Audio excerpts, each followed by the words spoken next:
Welcome back, everybody. Hope you had a good lunch. We probably need a kind of a long lunch with the subject matter that we're talking about. All right. So we kind of laid the groundwork before lunch talking about uh, who's a displaced person and some basics about the process. And then you heard me harping about the fact that planning and budgeting and thinking about staff implications were all an important part of determining whether this was a project that made sense for you to undertake. And we went through a list of things, including a relocation plan that DLG is going to want to be able to review as part of that application, so that they are confident that the money is there and that there's an appropriate plan in place.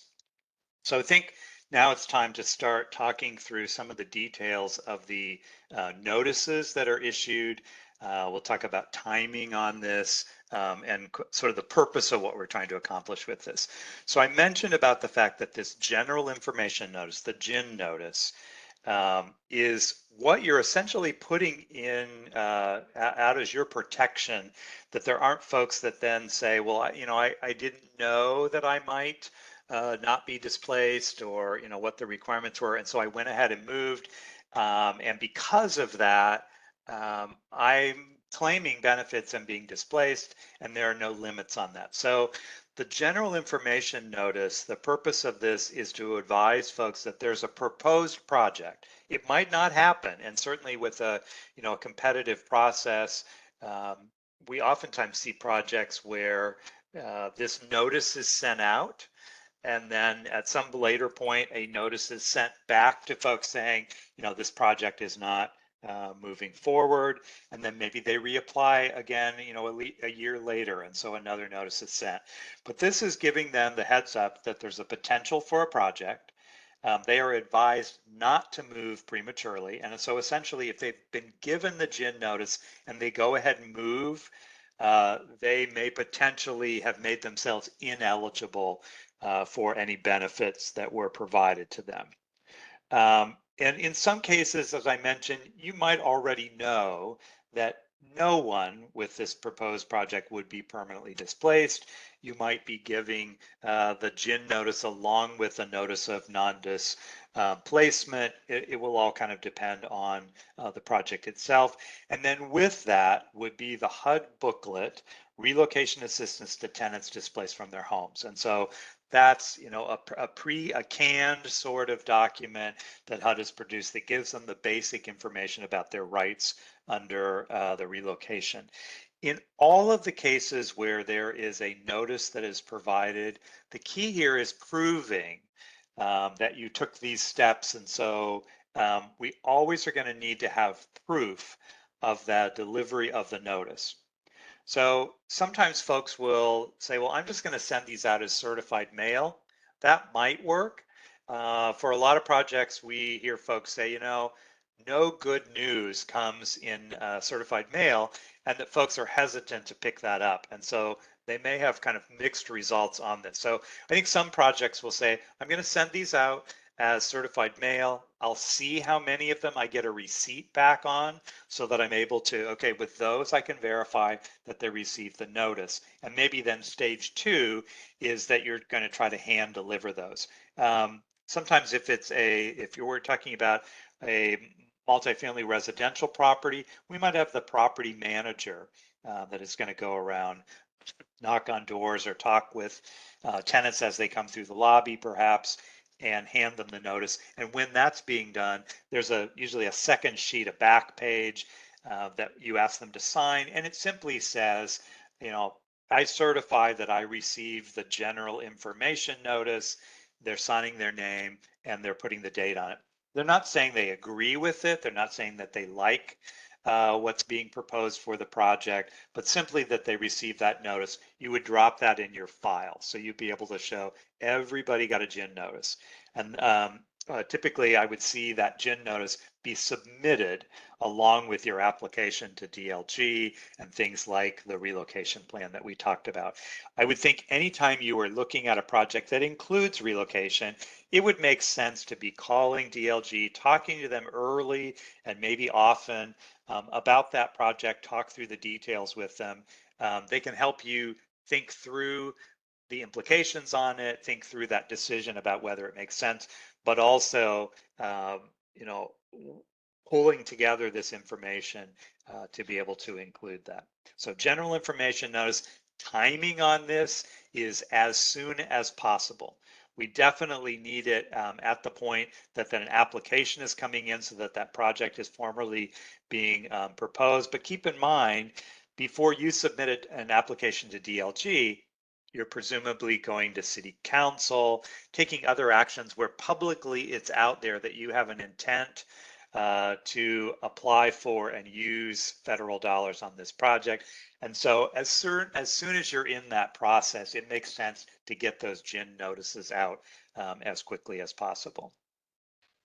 The second notice that we talked about before lunch is the notice of eligibility. So we said that at the initiation of negotiations, which starts the eligibility for those tenants, we need to have that notice of eligibility ready to be distributed and distributed quickly on that. So it's issued, the timing on this is issued at that initiation of negotiations.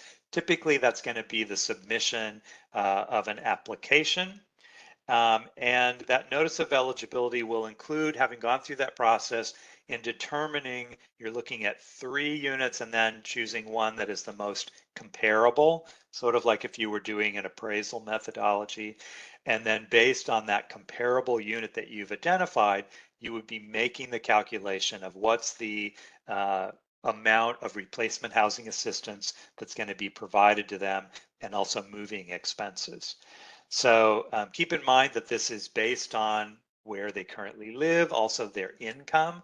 So you've gone through those advisory services, those interviews with them to figure out, what's affordable for them based on your calculation.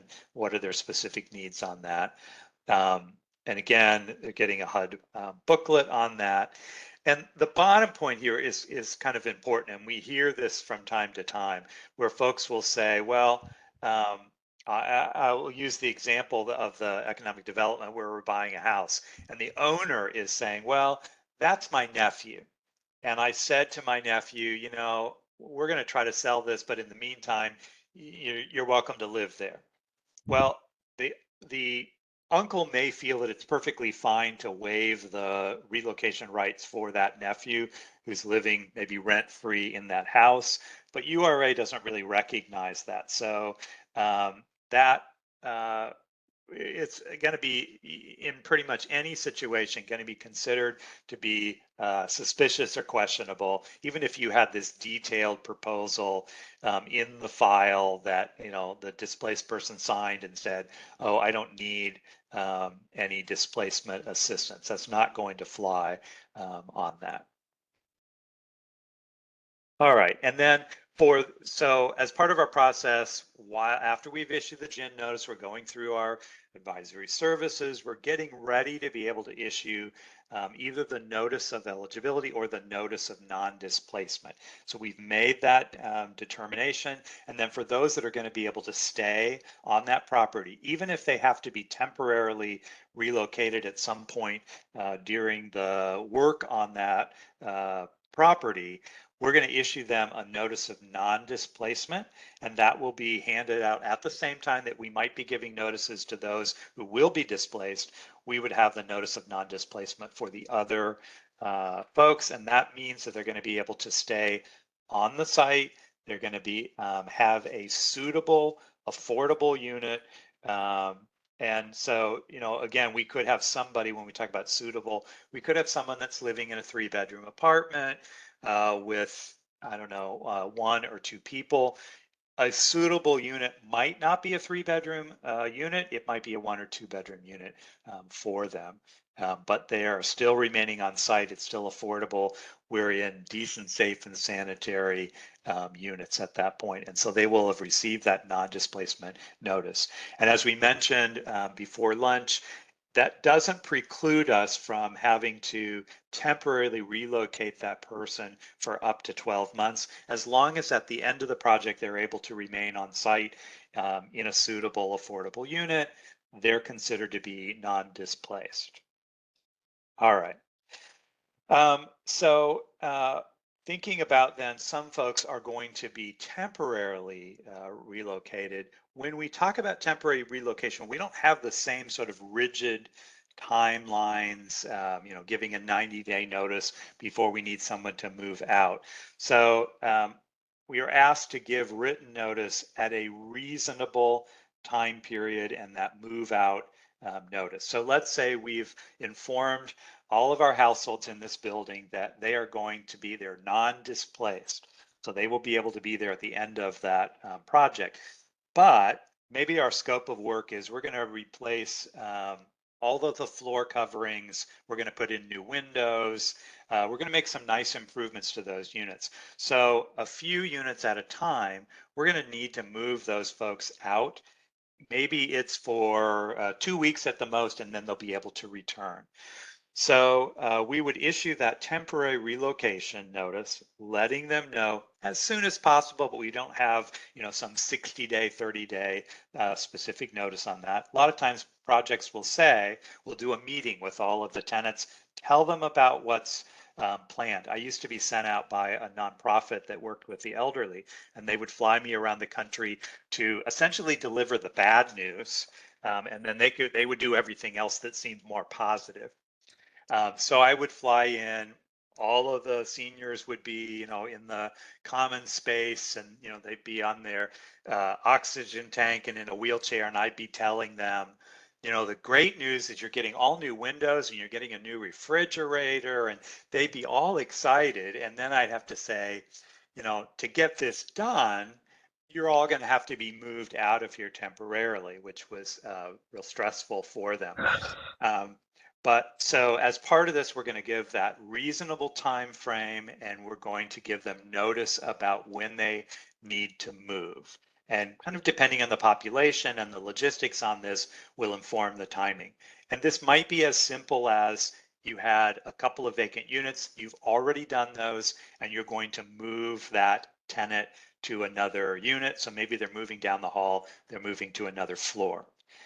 The thing I will note here is as we said, they're considered to be non-displaced if they're in a suitable, affordable unit. So you don't necessarily have to say, I'm going to move you temporarily and then I'm going to move you back. If the unit you move them to is suitable, it's affordable, you can leave them there. So they might be in a different unit on the property, but they still will be considered non-displaced. Some projects will say, we're going to move everybody back to their original unit. That's fine. That's your choice. So we're going to cover all of the out-of-pocket expenses. So all of those moving expenses, in some cases, folks will provide boxes and ask tenants to pack their personal items, and then everything will be moved for them. Utilities will be switched for them, or utilities will simply be kept on in their name, in their unit, and utilities will be covered in that temporary unit for them. So that notice will tell them where they're going. And as we mentioned, that temporary relocation cannot go beyond 12 months. So kind of planning that project, not moving them temporarily before you're ready to start work, so that that clock on the 12 months doesn't start ticking too early for that. The notice to move. So for folks that are displaced, you are required to give them a notice of move. It needs to be given. It could be given at that notice of eligibility, could not be given before that. And as I mentioned earlier, typically we see a 90-day notice, a 60-day notice, 30-day notice given progressively on that. And that's part of the planning on, when do I actually need this unit to be vacant? They can move at any point from the point they get the notice of eligibility, but this is when they must move. And sometimes you will have tenants who don't want to move, and it pretty much comes down to an eviction at the end on this. All right. So when and how are notices served? So the grantee is going to be responsible on this. You might have a subrecipient or someone that's working on your behalf. As we mentioned, this as early as possible. So for the GIN notice, essentially as soon as it could be public that there's an interest about this potential project, you would want to get those out. I mentioned about either personally delivering them or doing registered or certified mail. The key here is we need proof of receipt. We need to be able to show that that was received, and that can be a challenge in projects where folks are refusing to pick up or acknowledge on that. But that's a responsibility of the grantee. There are guide forms in the handbook for that, and also I mentioned before the HUD 1378 handbook is the guide, excuse me for the cat, is the guide that would be helping you with that in their sample and more language about that. We've talked about the advisory services. This is really helping people be informed, walking them through the details of the project, the scheduling. In some cases, we will have households that as part of helping them identify another unit, we realize that there are other issues happening in that household. Maybe there's a credit issue, or there are addiction or domestic abuse or other things that are happening. And so those advisory services might include some kind of counseling or referrals to community-based assistance that was available for them. And we will have cases where folks don't have their own transportation. And so if that's a need, then that would be something that would need to be provided. That might be paying for, taxi, Uber. It might be that, the van for the property is going to be used to transport folks around to look at available units. We could provide home inspection as part of as they're looking at other units. We're going to keep them informed, of course, of their fair housing rights. We talked about this issue about trying not to exacerbate situations where we have racial concentration on poverty. So we're trying to make sure that with the opportunities that we identify for replacement units, that we try to give them some options. Now, I will say there's also sort of a pressure that as you are finding other units for them, that factors like being close to work, being in the same school system, being in a similar neighborhood are things that we generally ask folks to also consider as part of that. And with that process of advisory services and the interview is how we're going to be putting together and identifying a comparable unit that'll be the basis for our benefits on that. So as we mentioned, comparable units, they have to be decent, safe, and sanitary. So we can't find a unit that's as bad as the one that we're moving them out of. It has to be functionally equivalent. It has to be adequate in size. So it doesn't have to be the same size as we've been talking about that. And then these factors of, employment, schools, maybe public transportation, other things that are important to that client, which could be part of the factors that are identified as part of your advisory services. The key here is, and this becomes particularly if you're working in an area with disaster services or in a market where there are a shortage of affordable, well, really of units altogether. Any of the comparable units that you identify have to be available. So we've had folks that wanted to simply do sort of a listing of, well, this is what the typical units in the area rent for. It has to be identifying available units. Now, the tenant that is given this information, they don't have to move to that specific unit, but it has to, essentially, we're basing our benefits on an available unit. So we're kind of based on reality on this. There can't be any unreasonable environmental issues, and either that unit's going to be affordable for them, or we're going to provide that assistance to make it affordable for them. Our standards for the condition of that unit, they have to meet HQS, which is the housing quality standards that public housing uses, which is a really minimum standard. things like, are there any broken windows? Does it have a functional, heating system?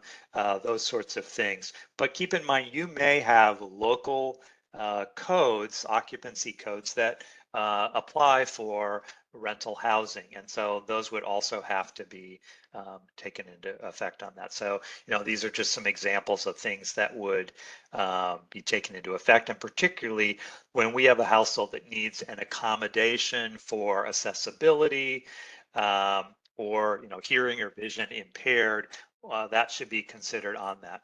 So we have a question about geographic limits on this. I mean, ideally, we want this to be similar and workable for them. So things like, if they work in a certain location, we probably aren't going, we're going to try not to locate them somewhere where now they have a long commute to be able to get there. But the reality is, in some of the communities you'll be working in, if you're trying to identify available units, you may find that they are, further outside of that neighborhood, or maybe outside, unfortunately, might be outside of that town, and particularly where we've had a disaster event and we have, a real critical shortage of units. So you're doing your best on that, and I would think if this is, a significant difference in distance from where that unit is, I would want my file to notate, here's the work that we've done, here's what we're finding. And so the reason that our comparable unit is further out is that we're unable to identify any that are closer. And again, they don't have to move to that unit. I think the issue would be if you are, let's say this is an expensive area, and you find, well, gee, if I move these folks to a completely different neighborhood, I could save a lot of money for the program. If there are units that are available in their neighborhood that are comparable and, have the same sort of access to employment and schools and those things, I would think that you need to probably prioritize that same neighborhood unit if possible, because it's more similar because of those geographic components on that. So it's a little bit of an art rather than an exact science on that. When you have questions on that, I would talk to DLG and talk it through with them and get their concurrence on things. So our replacement housing payments, and this is where the math after lunch is probably a little risky, but here's where the numbers begin to really add up. So we're going to provide a replacement housing payment. So to ensure that this is going to be affordable for them, we're going to pay for that for a 42-month period. So, for the example that I gave of the high rise in Atlanta, because those folks were very low income, and if we had not been able to provide a voucher that went with them, that was going to be a significant amount of money per month per unit times 42 months. And that's how you get into, in that case, over $1 million in the cost on that. And there is not a cap on that. So, well, we'll pay for up to 42 months, but not to exceed a certain amount. That's not part of this. We're making sure that whatever the impact of this is, that our replacement housing payments are going to cover that for that 42-month period. So that's part of the planning and budgeting as part of this. So let's take a look at how that calculation is made.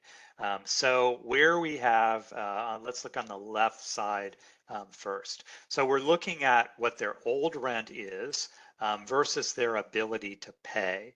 So, if we have someone that has, maybe they're paying $1,000 per month in their old rent, but they're actually, that's not affordable for them. So maybe 30% of their household income would be more like $800. So in the case, we're going to use the lower of the two. So we're going to use that affordable rent rather than their existing rent on the left-hand side. And then we're going to look at either the new rent in the unit that they chose or the comparable rent. So we may have issued that notice of eligibility, and we've said that, well, the comparable unit, the rent is $1,000 a month. they may find a unit that actually it rents at $900 a month. We inspect it, we determine that it is, it meets our condition standards. We would then use that new rent because it's lower.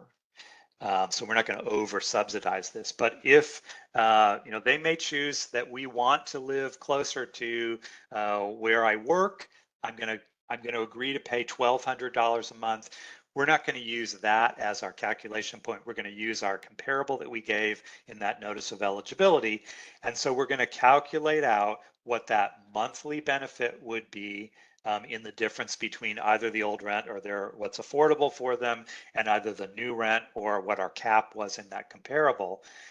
Going to multiply that times 42 months. That's the amount of our replacement housing payment that we're going to be paying.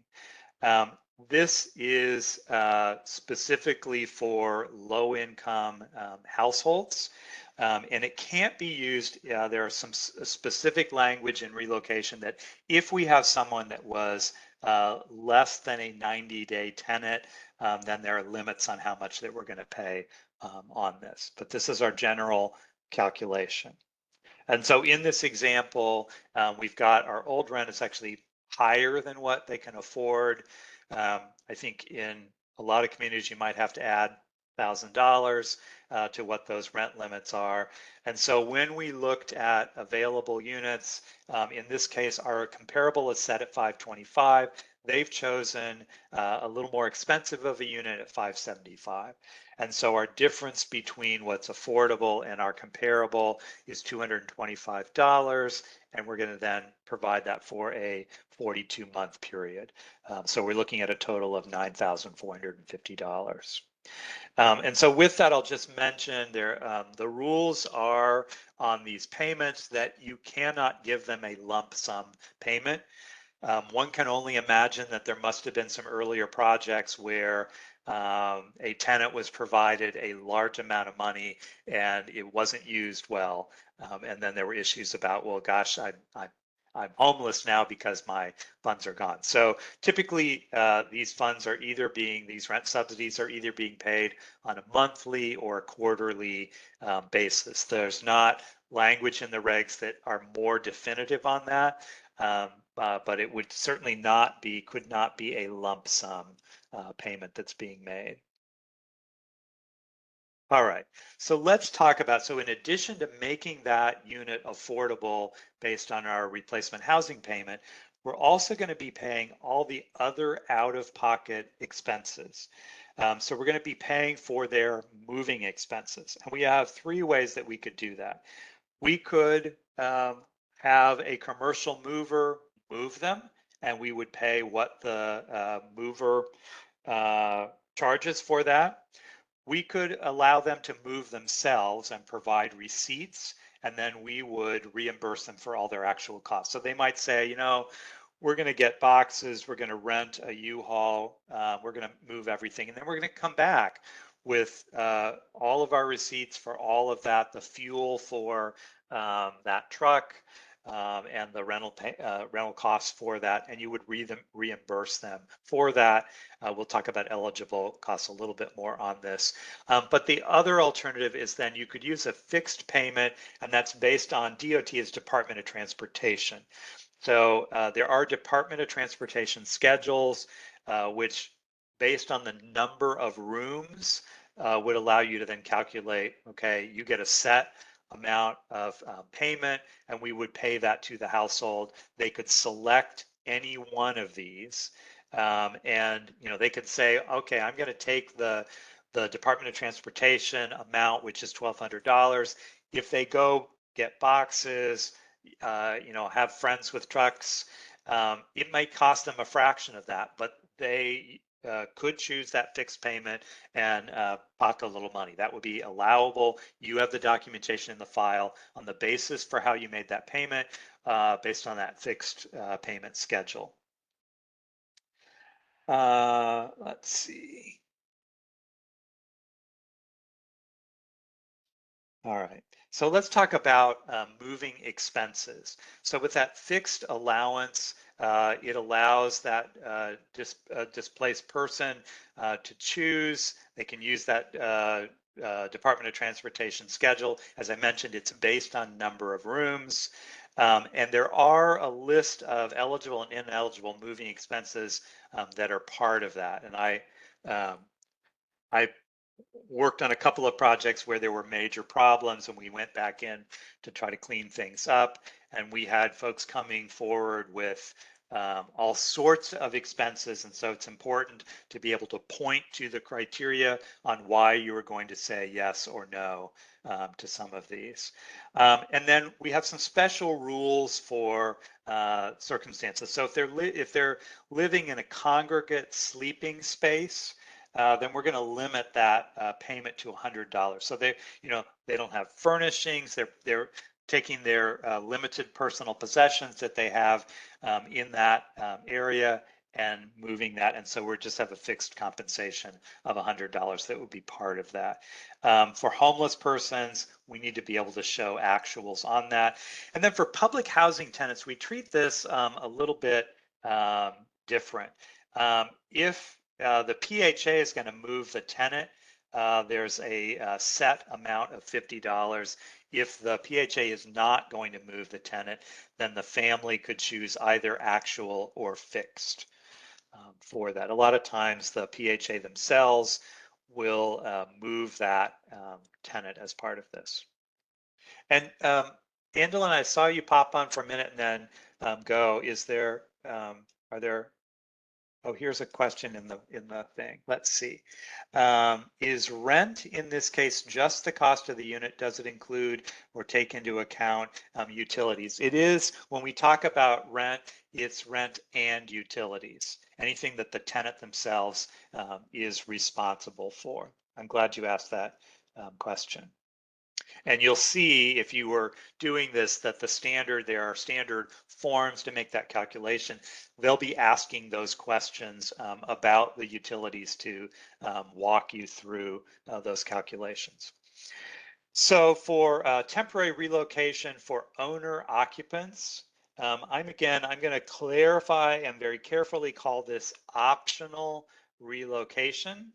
Because this is non-URA. So this is where we're saying you need to have a policy in place laying out what you're going to pay, what your maybe per day maximum is, what you're paying for meal vouchers, that sort of thing. All needs to be in a policy. And that way you can show, we have a standard protocol. We're treating everyone the same way as part of this. You need that documentation in place, and you'll need it for when the tenant says, I need, a list of things, and you're saying no. Now, one thing I want to point out here, just because I even used the wrong word here. So this is specific to owner occupants. If we had a tenant in the unit. So maybe let's say for our disaster funding, we're going to be doing a rental rehabilitation. So we've got units that have been damaged. We've got folks living in them, but they need the rehabilitation to be done.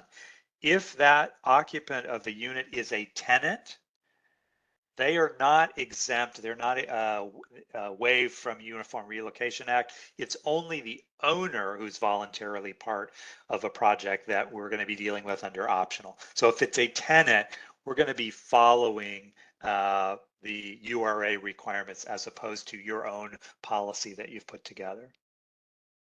All right, so let's talk a little bit about lead-based paint and relocation. Some of you may be at times doing projects that include working with lead paint hazard reduction work. And so one component of that is not only protecting workers and having them follow the appropriate working techniques and masking and appropriate vacuuming and that sort of thing, but we also need to protect the tenant, and we need to protect their possessions. So in the case where we have a unit that may contain lead, but we're not disturbing any lead painted surfaces, we're not going to be creating any lead dust, we could not do relocation. We also, if we have a situation, we see a lot of these where this is some kind of small work that you could go in, do the work, including clearance testing. So after we've done lead where we have a property that might have, after we've done rehab where we have a property that might have lead, we need to do a clearance testing where we're taking wipes, they're sent off to a lab, they determine how much residual dust and residue is still there.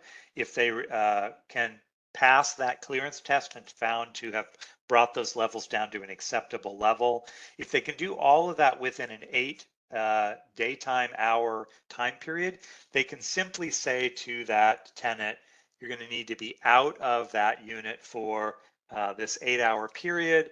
After that, you'll be able to return to that unit. So if something occurs that they are not able to be back within those daytime hours, you're going to need to provide temporary relocation. So you might have a plan, a backup plan, and be clear with that tenant that if we can complete it, you'll be able to reoccupy. Otherwise, you may need to go overnight, and here's the plan where you're going on that.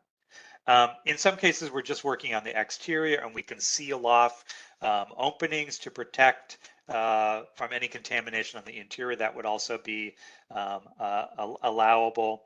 And then any kind of treatment that can be completed within 5 calendar days within an area that we're able to seal off. So maybe we have a unit that we've determined that the only lead hazards are in a unoccupied back bedroom.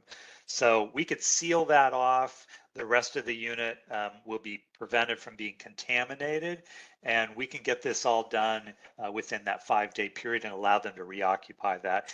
That would be allowable. Now, if the area that we're sealing off is their kitchen, their bathroom, a sleeping space that they need to be able to occupy that unit, then that's not going to work, and we will have to do temporary relocation as part of our lead hazard reduction work. As we mentioned, for tenants, we are always going to be providing them relocation under the URA. We're going to cover all of their out-of-pocket expenses. So if we are moving them somewhere, we are going to cover any additional rent expenses. We're going to provide the advisory services, the notices that we talked about. We will pay for any moving expenses related to that. And we're going to make sure that that temporary unit is suitable. So when we talk about suitable, you know, if it's a family of 5, obviously we're going to need a larger unit than if it's a single individual. If we're moving them for, they need to be out of their unit for a day or 2, then it seems like it's going to be more appropriate and suitable. We could have them stay in a motel and give them meal vouchers. But if they're going to be out of their unit for, you know, a month, 6 months, 8 months, then they need to be in a suitable unit, which is going to have, you know, kitchen be more similar to the unit that they're being displaced from temporarily.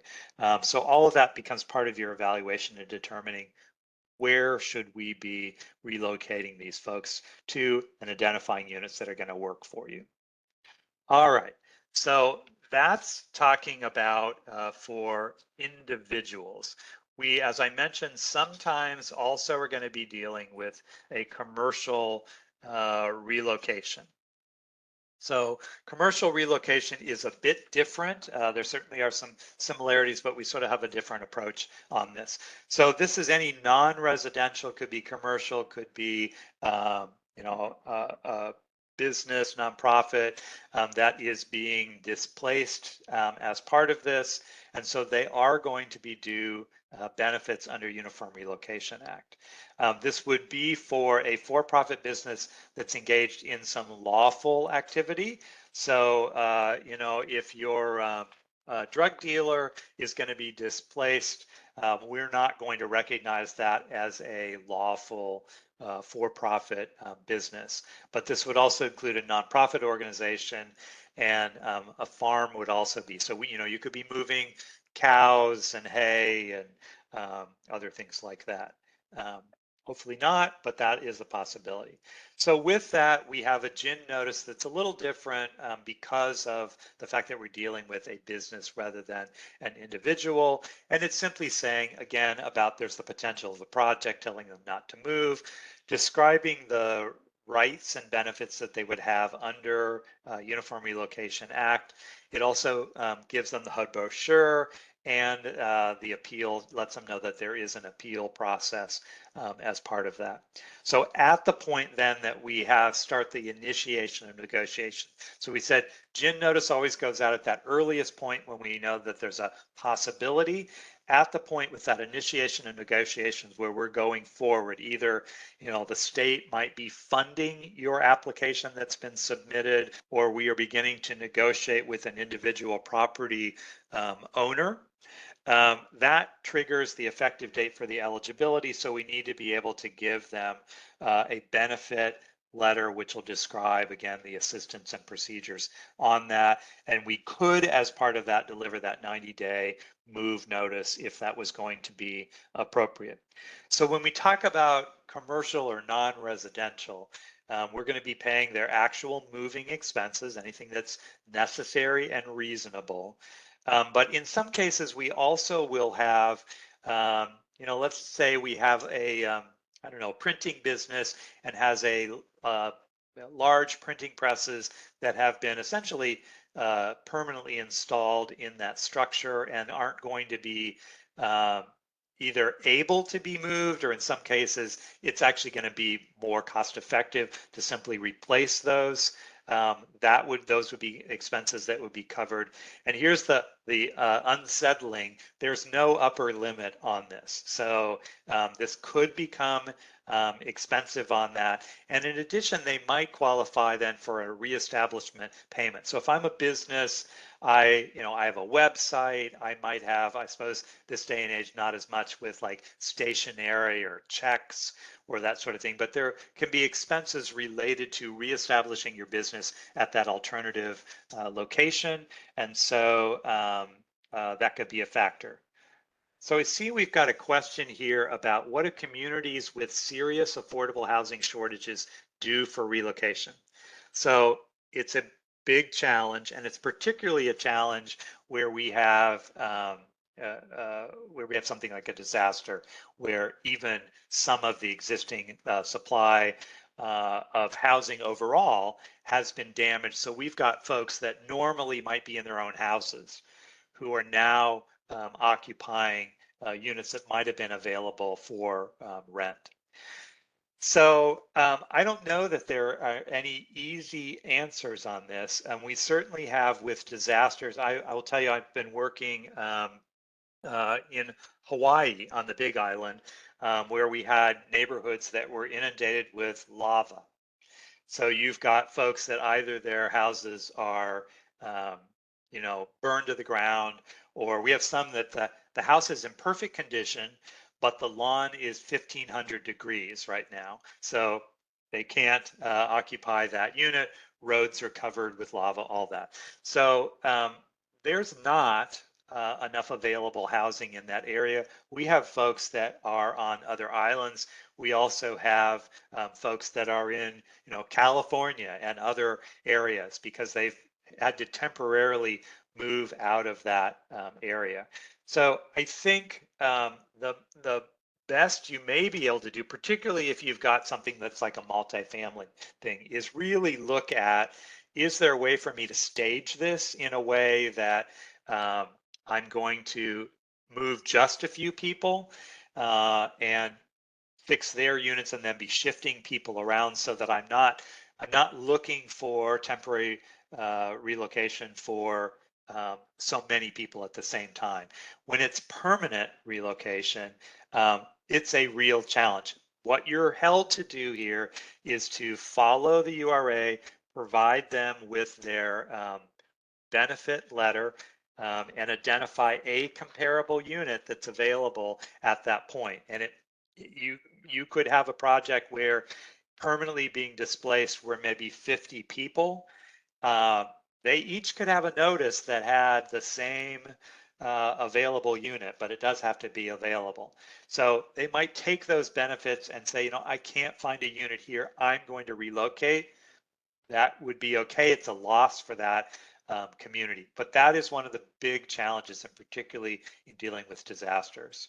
And that's why we've seen in some communities where we've had like FEMA trailers brought in, other things that we're trying to figure out. How do we keep people in a community, have them temporarily have some decent, safe, affordable housing while we try to address their unit issues? I don't have a magic answer for you on that one. All right. So for fixed payments for businesses, this could be taking a fixed payment for their moving and reestablishment expenses. But this also would apply for a business when they discontinue operations, or based on having to leave this area, they're going to have essentially a permanent loss of some of their existing patrons. I have one example on this. I did a project where it was a senior housing project, and in the lobby was a small room that was being rented to a woman that was coming in, and she was doing people's hair. And so as part of the rehab of this building, they were expanding the offices and the common space, and it was determined that they were going to discontinue renting that space to this woman who I think was coming in once or twice a week. And so there was a chair, I think there was a sink that she was washing hair, and other than that there was just a little bit of equipment.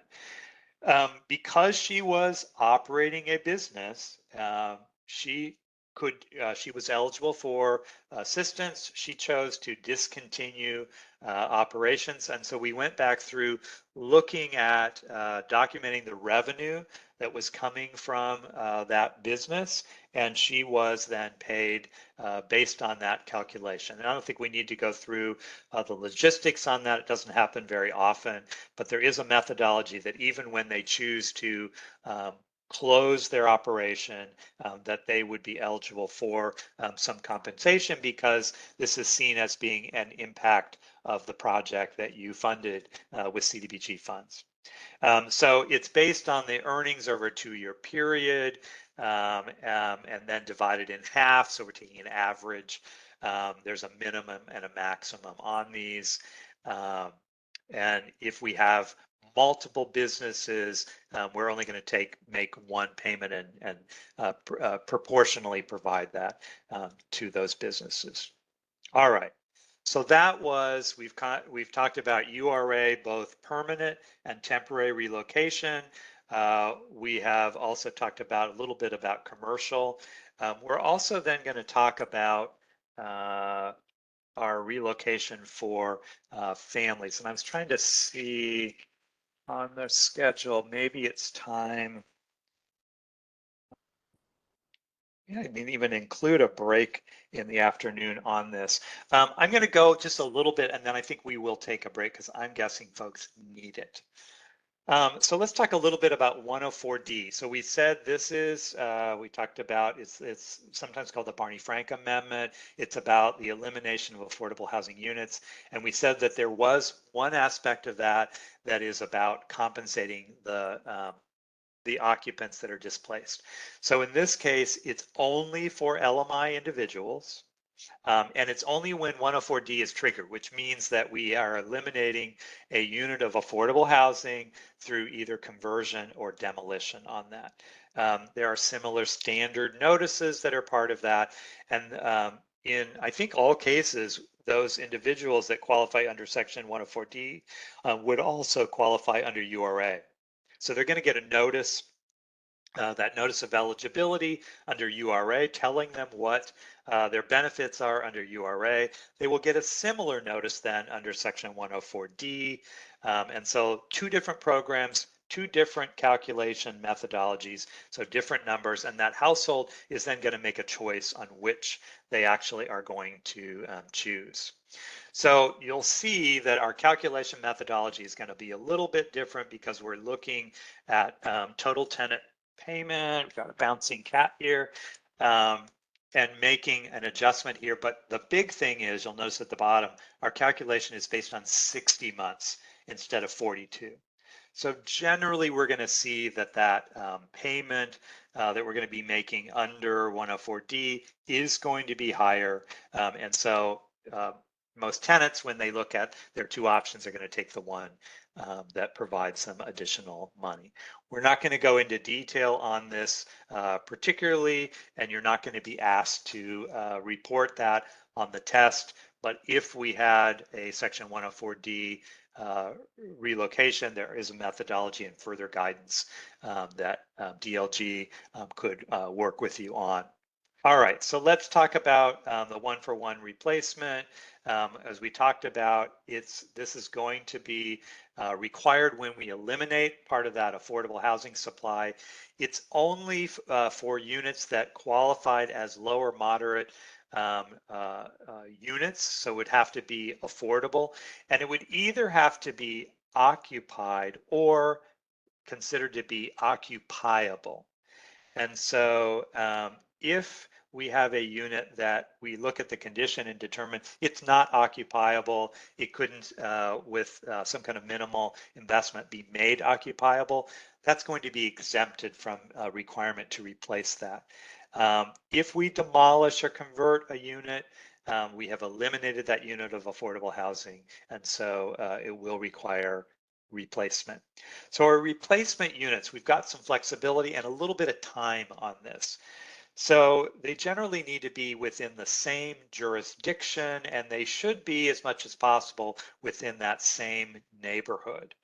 And so we generally are going to say, if you're eliminating a 3-bedroom unit, so it's family housing, we need to have that replacement unit be at least that size. I think the exemption to this might be if we found that there was an overabundance of that particular size of unit, there was something different that was needed. So what we sometimes see is we're eliminating larger units, and they would want to say, well, we've got a bunch of 1-bedroom units that are being that are under construction now. Can we call those the replacement units? No. But if we have a 1-bedroom unit that we want to say, well, we've got a 2 or 3-bedroom unit that's in production now, can we claim that? Sure. That would accommodate that household that would be displaced with that elimination of that smaller unit. So usually they talk about that as floating up. You can float up to a larger unit, you can't float down to a smaller unit. So those replacement units that we're identifying, they could be new units that are being added. So you might have, maybe you've got a tax credit project or home project that is going to be building units in your area. Those could be counted as the replacement units. Maybe you have a habitat that is building affordable units in your area. They could agree to have their units counted as replacement units as part of that. We could do rehab of units, and really what we're doing is we are going to bring units up to standards, be able to guarantee that they're going to remain as an affordable unit, so be part of that supply. And generally that's going to be done on a case-by-case basis, and would be essentially documenting that we're adding a unit of decent affordable housing, and we'd be able to document that based on what we know about that unit and what we're proposing to do on that. So here's the flexibility. So we have a look back period of 1 year. So maybe you have a housing development, let's say tax credit that was done, is already completed in that same community. We could look back up to 1 year and count those units as essentially replacements for these units that are being eliminated. You also can look out as far as 3 years. So you could be able to say, we've got funding that has been received. We're going to be starting on construction. So we're adding some new units in our community. That could be a multifamily thing, that could be a habitat that's going to be starting construction on some new units. So you may have a way, without actually putting funding out there, to be able to identify units and be able to meet that. So essentially, there needs to be a plan to be able to say, here are the units we're eliminating, here's our plan to replace them. And to qualify as that, they need to be remain affordable for at least 10 years, which is why it works so well if we've got home, tax credit, maybe habitat, where we've got some restrictions on affordability already in place. And so being able to tag those units as our replacement units may be simply a matter of coordinating with those other projects and having the paperwork and documentation in place. But it requires a plan of action on that. So before executing the contracts, the grantee needs to have make public and submit in writing the description of the proposed activity, list out where those units are they're going to be removed, and then that plan in place for the location and number of units that are going to be replaced on that. So before DLG is going to approve that project that is eliminating units, they need to see that there is a plan in place for those to be replaced. So we have some exemptions for that.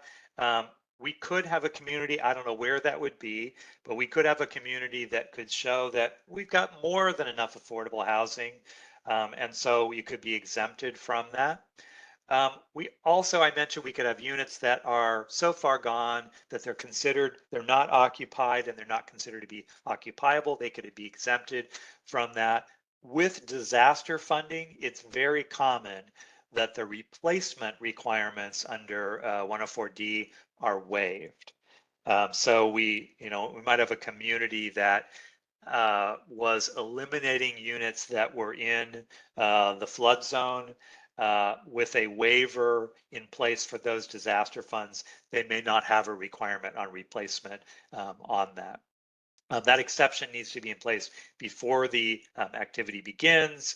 And that's something that needs to be done in conjunction with DLG, and that needs to be disclosed publicly so that the public could comment on that. All right, so I think this is the perfect stopping point. Let's take a pause here. It's 2:12, so let's, if we can be back at 2:30, we will then take on the acquisition chapter and then do our end of a day review. So be back at 2:30 Eastern Time.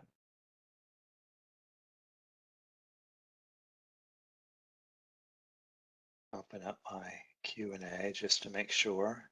All right, so we have finished up happily the relocation chapter, but now we're going to move into chapter 9 and be talking about the acquisition. And as I mentioned, a lot of times these things go hand in hand. So you'll kind of see, now that you understand about the issuance of notices for any tenants and the rights that need to be done in that, as we go through the acquisition, you can kind of see that there are going to be points at this, and particularly that initiation of negotiations, where as going through that acquisition process, that we will need to also coordinate and be ready then to handle the elements related to any potential relocation as part of that. So Uniform Relocation Act is triggered anytime for acquisition, anytime that we have real property that is being acquired. And for the relocation, it's when we have persons that are displaced as a direct result of acquisition, demolition, or rehab. And this is triggered with the input of the federal funding into that project. So sometimes you might be, we sometimes will see, let's say, a multifamily project that is tax credits and private funding.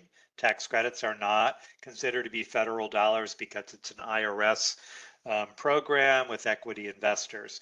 So if that project were to go forward as just described, it doesn't trigger URA because it doesn't have any federal dollars. But let's say they need then a water line extension to connect to your property, and they ask for CDBG funds. The CDBG funds are now going to trigger, it's going to federalize the project. And so like tomorrow, we're going to be talking about environmental review. That would be triggered by the CDBG funds for that overall project. as would URA and a whole list of other requirements. And that it doesn't matter whether it's the government agency that is acquiring that property, a private organization such as the private company in an economic development deal, even if we were providing CDBG funds as down payment assistance to an individual and they went out and identified a property that they wanted to purchase, that's still because they have federal assistance in the deal. That does federalize that project and is going to trigger URA for that. So you'll see in red here I've added, it's not only all federal programs, but keep in mind it includes CDBG and CDBG DR. So if in the future we've got folks who are operating a local CDBG DR disaster funding, keep in mind that any acquisitions that are part of that would also be apply on that. And it doesn't matter whether it's provided in a grant or a loan or some kind of other contribution. If it's a part of that project, then it's considered to federalize that. And that, we sometimes have people say, well, I'm putting my money into, I don't know, professional fees or something, but I'm not actually putting my money into the acquisition itself. Somebody else is paying for that.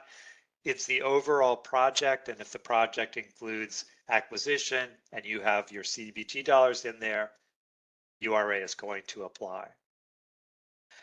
So this also applies, with the standard fee simple title that we kind of typically use when we're purchasing a property, but it also applies when we're doing permanent and temporary easements.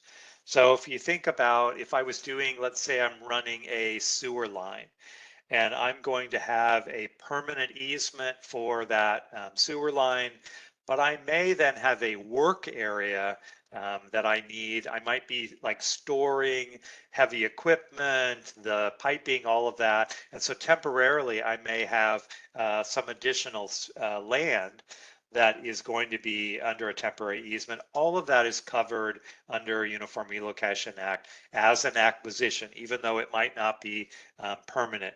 That would also be if we are purchasing and leaving a life estate. And it also applies when we have a long-term lease, and that's being defined as 50 years or more.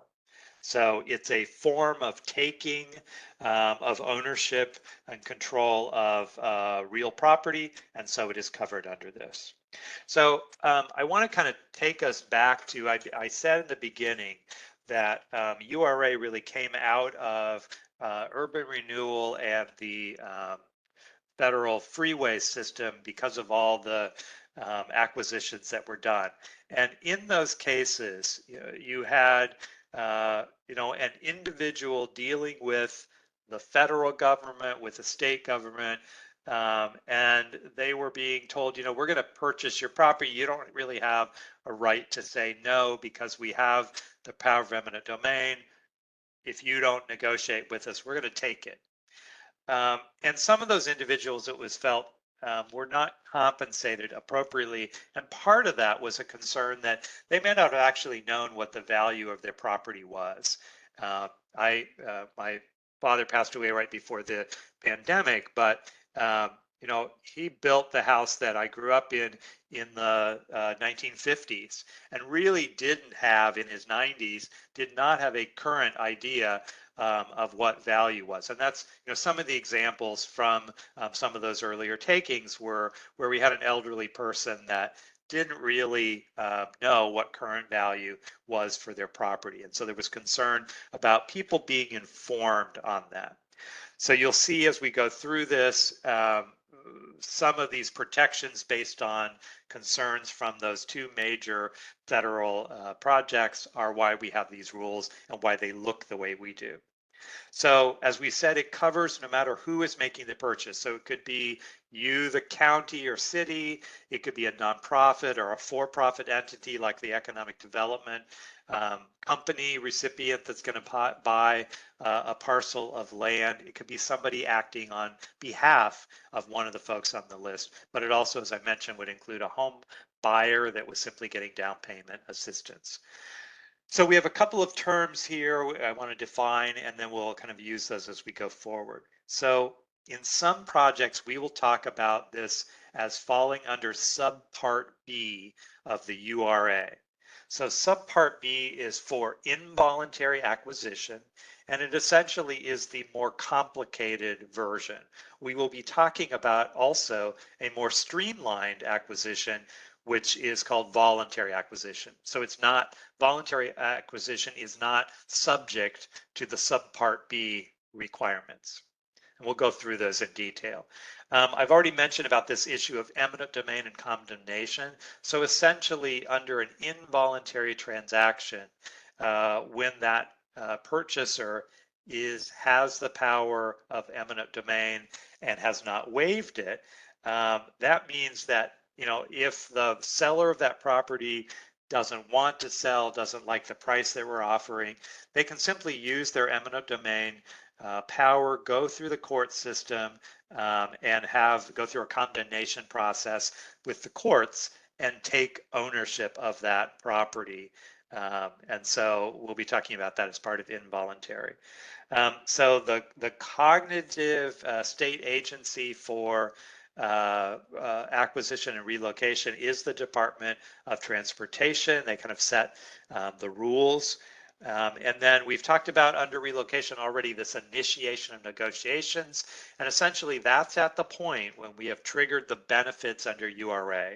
So particularly under acquisition, we want to be careful on what we say. We can have show some interest without actually triggering the initiation of negotiations based on what form we use. And we'll talk about that in a minute. So I've already alluded to the fact that we have sort of the easy streamlined version, which is voluntary, and then we have the more complicated, which is the involuntary, and that's where we look to subpart B for all the rules under that. And essentially that involuntary is where we're going to hold on to that threat of eminent domain to take that property. So our key to voluntary acquisition, the easy version on this, is that this is when a property owner has been informed of their rights, and we'll talk about the details in this, but if it's a voluntary transaction, they are not going to be eligible for relocation assistance. So if I have my house on the market and the state comes along and says, we want to buy it, great. It's a voluntary transaction. You're going to pay the amount that we've negotiated. I'm not forced out of this as a result of an involuntary transaction, so I don't get any relocation assistance. But if I'm selling that unit and it's tenant occupied, tenants are not voluntarily part of this. You as the owner are voluntarily selling it. They're not. So tenants are always going to be considered to be eligible and receive those benefits. And so at the point that that agreement is in place to purchase that property is the initiation of negotiations for those tenants.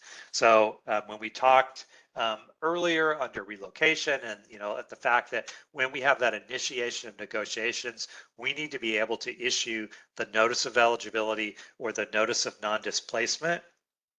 So if you're planning an acquisition, before you begin putting an agreement in place to purchase that property, you need to have completed that process on identifying, do we have tenants, putting together, you know, a GIN notice would have been issued, but also gone through that advisory process and be ready to either issue a notice of eligibility or notice of non-displacement. So timing becomes important on that. And again, we can't just ask folks to waive their relocation benefits. So under voluntary acquisition, we have a couple of different types, and this really relates to whether you have the power of eminent domain. And so there are three different notices that could be issued. If we have a grantee that doesn't have the power of eminent domain, such as a nonprofit organization that's received, maybe they're operating as a subrecipient, you're funding them, they're going to be acquiring a building that they're going to provide services in. Because they don't have the power of eminent domain, but they could be perceived as, because we've got federal dollars in this project, they would be providing this notice, as would if I was simply a home buyer that got down payment assistance. I would be designating that I don't have the power of eminent domain, that this is a voluntary transaction, that if we can't agree to a negotiated sale price, I'm going to have to walk away because I cannot take that property using eminent domain. So I would disclose that I don't have it. We also will have projects where the government agency does have the power of eminent domain, and they are then in this statement going to say, yes, I have the power of eminent domain, but for this project, I waive that right to use it. So I'm going to approach this as a voluntary transaction. We're going to negotiate on this. If we can't agree on a price, I've lost the ability to then go back and use my eminent domain for that. So you'd have to think carefully if this was a property that I particularly need. Maybe it's where I need I need this easement for my sewer line to connect to where my new sewer treatment plant is. We need that particular parcel. So we wouldn't be able to waive that right because we'd have a real problem there. So we couldn't choose to use voluntary acquisition in that case. And then lastly, we have some cases where you as the grantee might have eminent domain, but it doesn't work. So for instance, if you as the grantee wanted a piece of property, you had eminent domain, but that property was owned by the federal government, your eminent domain doesn't work in that situation. And so that would be how you are safely within the voluntary acquisition domain on this. So what those notices are going to say, and they're very similar, so we can kind of move through these a little bit quickly. In the case where we're talking about where they don't have the power of eminent domain, they will disclose that. They will disclose that the seller is not eligible for relocation. And here's the thing that kind of goes back to, if we have an elderly person that doesn't know the fair market value, and that's sort of our assumption on these rules, that we need to let them know. We need to inform them of what our estimate is of the fair market value of their property. Now, you're going to have many of these cases. Let's say this is the economic development project. We may have a seller of property who is very savvy on what the value of their property is.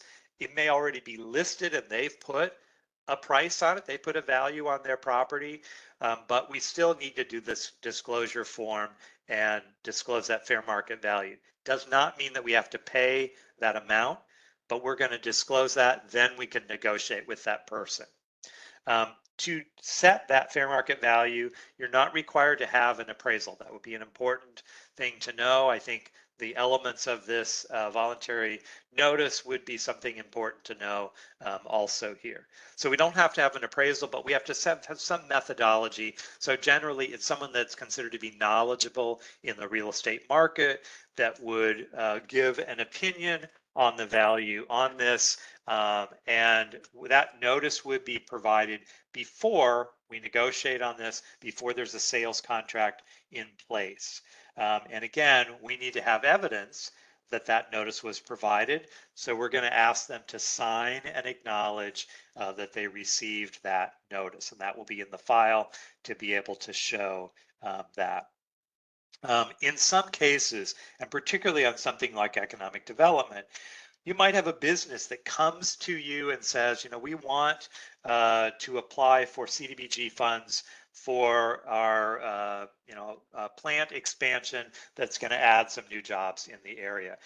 They might already have an option in place for that property. So they've already negotiated a sales contract on that property.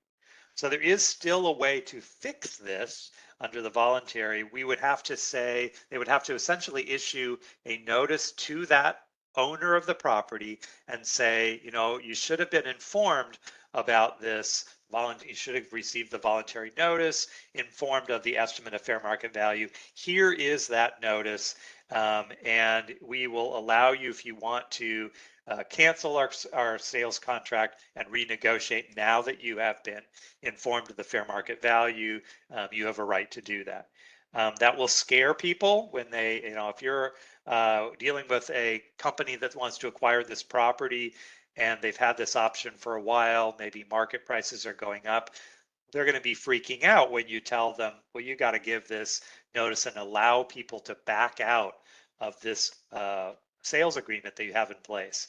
It but that needs to be in place before there's a closing, or you would be out of compliance. So I have seen where they went to the closing table and said, okay, so we're ready to close on this. I've got your check right here, but we need to issue this voluntary acquisition notice. It requires to give you the option of canceling the transaction, and they kind of left it till the last minute, so hoping that the seller was going to be less likely to back out of this. But we need to fix this. We need to have that in place if we already have a sales contract in place. So asking about the status would be important on the front end on this.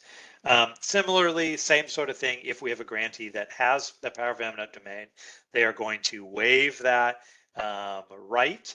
But this again is where they're not going to be able to do that if they need that very specific parcel. So give you an example, maybe we have a project that we're going to put a water tower in a village that's going to increase the water pressure to an adequate level for that village. And so we generally are going to look for an elevated site if possible. And maybe you've identified that there are maybe 4 different sites that would be available in that community. And so you don't need one specific site to make this viable. So in that case, you could say, okay, I'm going to use voluntary acquisition to try to acquire. I'm going to kind of work my way through. I'll start with one as a voluntary acquisition. If that works, great. If not, I will move my way along. When I get to the last parcel that now it's the only one that will work, I'll probably have to use involuntary acquisition for that. And again, if there's somebody that's working on behalf of the grantee on this project for the acquisition, that it's still triggered for URA for the overall project. And so if we're not using eminent domain, we're going to waive that power in the notice, telling them they're not eligible for relocation, other than the tenant we know would be eligible. And then again, that estimate of fair market value is going to be provided to them. Now, in some cases, we will have a donation of property, and we particularly see this where we're doing with something like water or sewer improvements, where we have easements that are needed for this project. Oftentimes people are going to be very happy to see this because it ends up being an improvement in the area that's going to raise the value of their property. So it's fine that owners are going to donate a piece of property or their easement or even a temporary easement, since we said that that is covered, but they need to first be informed of their rights. And then once they have been informed of their rights, that they would be able to agree to make that donation. If you look in the attachments for this chapter, there is a donation form. That's one of the things that's included in this list. Oh, I'm looking at the wrong list, which is why I'm not seeing it.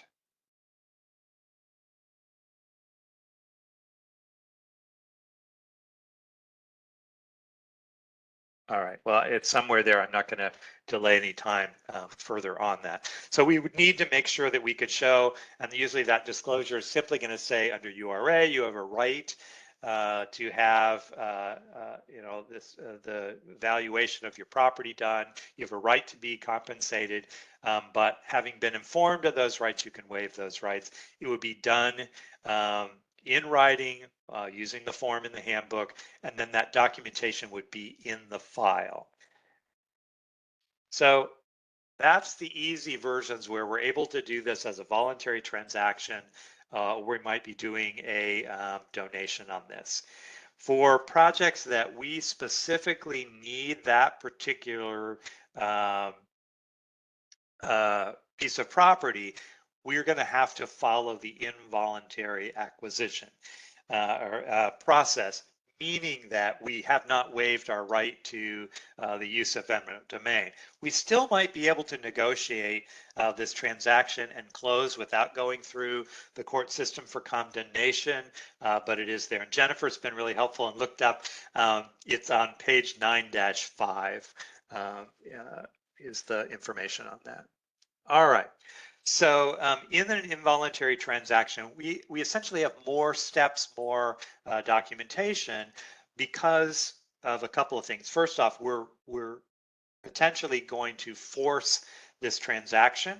So we want to make sure that that seller of the property is very well informed of their rights about the value so that they go into this fully informed, and then there's not something that can be pushed later on this.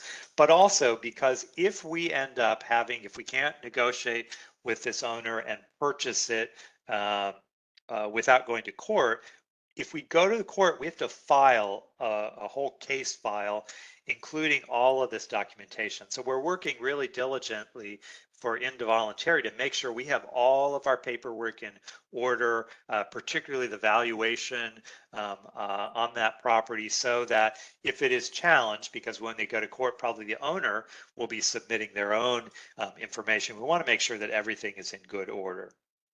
So on all of these notices, again, we need to make sure that we have proof of delivery, that is within the files. Usually there's a tear sheet. We're taking it directly to the owner, asking them to sign, acknowledging that they received that. We're going to also, as part of that transaction, because it is involuntary, be able to provide URA notices and guidance for any occupants that would be displaced. And we're going to, as part of an involuntary acquisition, we're going to be offering the market value of the property. So we're going to be talking about the steps on how we get to, how do we determine what your property is valued at. And we also are held to completing that purchase expeditiously. So if we've said to, let's say we've said to Andelin, we're going to buy your house, and this is an involuntary acquisition. If we can't agree to a sale price, we're going to take you to court. We're going to take possession. So if Andelin has a roof that is leaking, or she's pondering about, well, you know, there's an opportunity, maybe I should consider moving to take this job, go ahead and move, or there's another unit on the market that I'm interested in. We don't want to hold them in limbo, waiting to see if this project is going to actually close. So once we've said this is an involuntary transaction, you are required to move forward as quickly as you're able to on this. So the key here is, and this has changed a few years ago, there was a lot of concern about how eminent domain was being used. And we had a number of communities that wanted to redevelop certain parts of town because they wanted to grow the tax base, and they thought that there was a higher and better use for that property. And they were trying to use eminent domain to forcibly take property and then redevelop it for some other use. And that was felt to be kind of contrary to the right to property ownership. And so additional regulations were put in place. A lot of those at state and local level, but also for CDBG, the ruling was that unless that use of CDBG funds was related to a benefit to the public, that eminent domain could not be used. So generally, economic development, other sorts of activities can't use the eminent domain. We typically would see this for something like infrastructure, some kind of facility that would broadly support and help the rest of the population. So we've got a question that just came in. Can a county and a fire district co-own a site if the county is applying for the CDBG, for example, a new firehouse? So we talked earlier about what's the subrecipient, and we talked about the example of where we have a applicant, and so yeah, we could have a joint application with two entities. We could have a joint ownership on a site.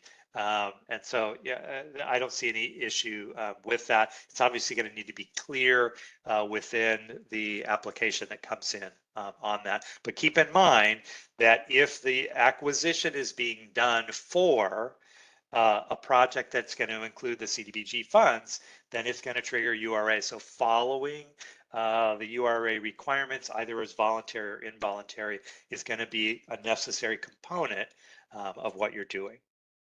All right. So as part of potentially using involuntary acquisition and eminent domain, you need to check with DLG, get their approval that yes, they agree that this is a project that could use eminent domain. So here's just a graphic that kind of walks us through the steps in this, and there are really more steps involved than we would see in our voluntary acquisition. So we're going to notify the owner of an interest and provide them basic information about URA and the benefits. We're going to conduct an appraisal and a review appraisal. We'll go into more detail in just a moment on this. Based on that, we're going to come up with our determination of what that fair market value is on this. And then once that offer has been made to the owner of that property, we're going to negotiate that purchase. The rest of the story on this would be then, if we can't negotiate that purchase under involuntary, then is when we go through condemnation. So let's just kind of run through in this. I would want you to know what those key steps are, and if there were sort of questions about, what's that about, I'd want you to be able to reference that. So I'd kind of pay attention to these steps. So as soon as possible, we're going to notify that owner that we have an interest in acquiring the property. Now, here's a really important note on this. There are two different forms. One is that interest in acquiring a property, sort of like that GIN notice, where they're saying, there's a potential that we might want to acquire your property. It would use federal dollars. There would be rights and things under that. That doesn't trigger our initiation of negotiations. There's a separate form. Once we're at the point where you've decided, yep, your property is the one that we want, we would be issuing the notice of intent. That is going to trigger the initiation of negotiations. So don't inadvertently issue the notice of intent rather than the interest on that. And so this is simply telling the owner, much like a GIN notice does, about the fact that they have rights and protections under Uniform Relocation Act. One of those is that there's going to be an appraisal and the owner must be invited to attend that appraisal and follow along. Now, why would that be? Well, in some cases, and I'll just use the example of the house that's being purchased in the economic development project that's going to be torn down. So, first off, we'll have an owner that will say, my house is worth more than some of the others in the area because I have these things that I want you to particularly take note of. But there also could be things where they were saying, I have 3 storage buildings. I want to take those with me.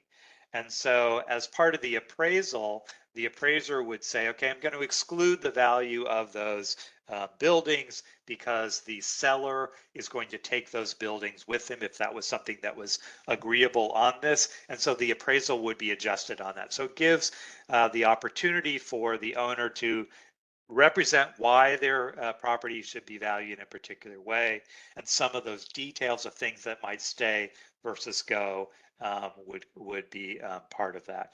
And so our offer's going to be based on that fair market value from the appraisal. We want to make sure that that's done correctly.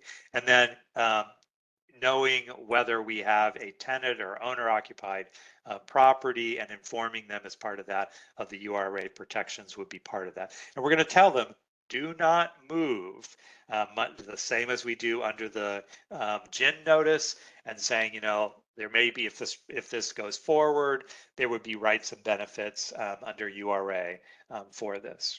Okay, so that's the notice to the owner. We mentioned that there also is this notice of intent to acquire. That would be at the point that you are ready to be able to, that you're ready to say, yep, this is the property. I am going to purchase this property. We're going to be talking in a minute about this basis of just compensation. We also, since we've given them this letter of interest, we might have issued that on one or more properties where then we determine this isn't the site, or maybe this overall project isn't going to go forward. And so when that was determined, we would then be giving them a notice of intent not to acquire. So we're not kind of holding them up as they decide, what are we going to do? Should we put a new roof on the house? So on those notices, again, we need to have a receipt. They could be done by registered mail. They could be hand delivered and have a notice signed to be able to track that. Either way, we need to be able to show that they were delivered and also the date that they were delivered. All right, so our determination of value on the property is going to be based on an appraisal. So involuntary will require that there'll be an appraisal done, because again, we might be going through the court system to make that final decision on what the seller is going to be compensated for. We mentioned earlier when we went through voluntary sales that under a voluntary transaction, we're not required to pay have an appraisal done. That's only something that's triggered under Subpart B. We're simply going to make a disclosure of our estimate of fair market value. We also talked about donations. We're going to mention it again here. And then property values, in some cases, particularly when we're dealing with easements, either permanent or temporary, they may be under 10,000, and we have a streamlined approach on that. So when a appraisal is not going to be required, we can prepare a waiver evaluation. And so this is in the case where we have, and I'll reference the short form appraisal report. This is for easements that are worth under $10,000. So we could have someone who is knowledgeable in local land values looking at, let's say, our trench and our work area is going to be, I don't know, 10 feet wide. And so we could have a value for that area for, let's say, a temporary easement for a 10-foot wide taking. We could have a value placed on that per linear foot. And then, if this property owner has a 60-foot frontage, we could take that value times the 60 linear feet and be able to say, okay, this is our estimate of fair market value. This is our basis to say, this is under $10,000. And so that's our documentation to show that we are not required to have an appraisal done. So there's a standard form to be able to use for that. And we particularly see this in infrastructure projects. So appraisers. So there are requirements under URA about those qualifications. We need to make sure that they are state licensed and FIREA certified, which I think is pretty standard for appraisers working in the area. But we also need to make sure that they are not coercing or being coerced or influenced on that appraisal. We could not say to the appraiser, we need you to come in with the value at a certain amount. We also cannot say, we can't really have an appraiser that has a conflict of interest with either the owner of that property or maybe the program that we are, maybe city officials or others. So we have to, again, this is a spot where we have to look for and identify any conflicts of interest that would be part of that. And since we're going to be hiring that appraiser to work on our behalf, that's going to follow the procurement rules. So we're going to do an RFP, or we could be doing an RFQ. If we are using CDBG funds to pay for those services, that's going to trigger our procurement requirements.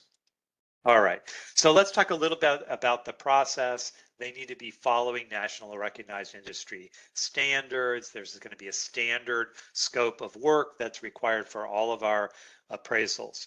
Now, our involuntary transactions are a little different than you may have seen in the past.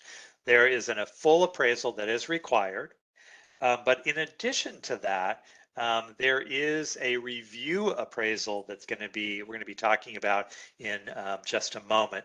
In some cases, we're going to have really complicated types of projects that are going to be difficult to value. We might have projects that we know we have a really uncooperative owner and we think this is going to be contentious. You may choose to have two appraisals in some of those properties specifically to make sure that you're well prepared for that. And as we mentioned, the owner needs to be invited to accompany that appraiser. So generally that's going to be in that letter of interest. But we would want to be able to document that that owner was invited to accompany the appraiser. They're not required to, but we want to know that they were invited and we can document that. So the appraisal, kind of standard, what we would see is going to define the purpose of this, the assumptions that they made in place. They're going to describing specifically what this property is. And in some cases, that's going to be, it's a temporary easement, it's a specific location, specific width, maybe a specific period of time for that. And then choosing a relevant approach to valuation. So in some cases, some kinds of properties we might be looking at an income approach versus a sales approach as part of that.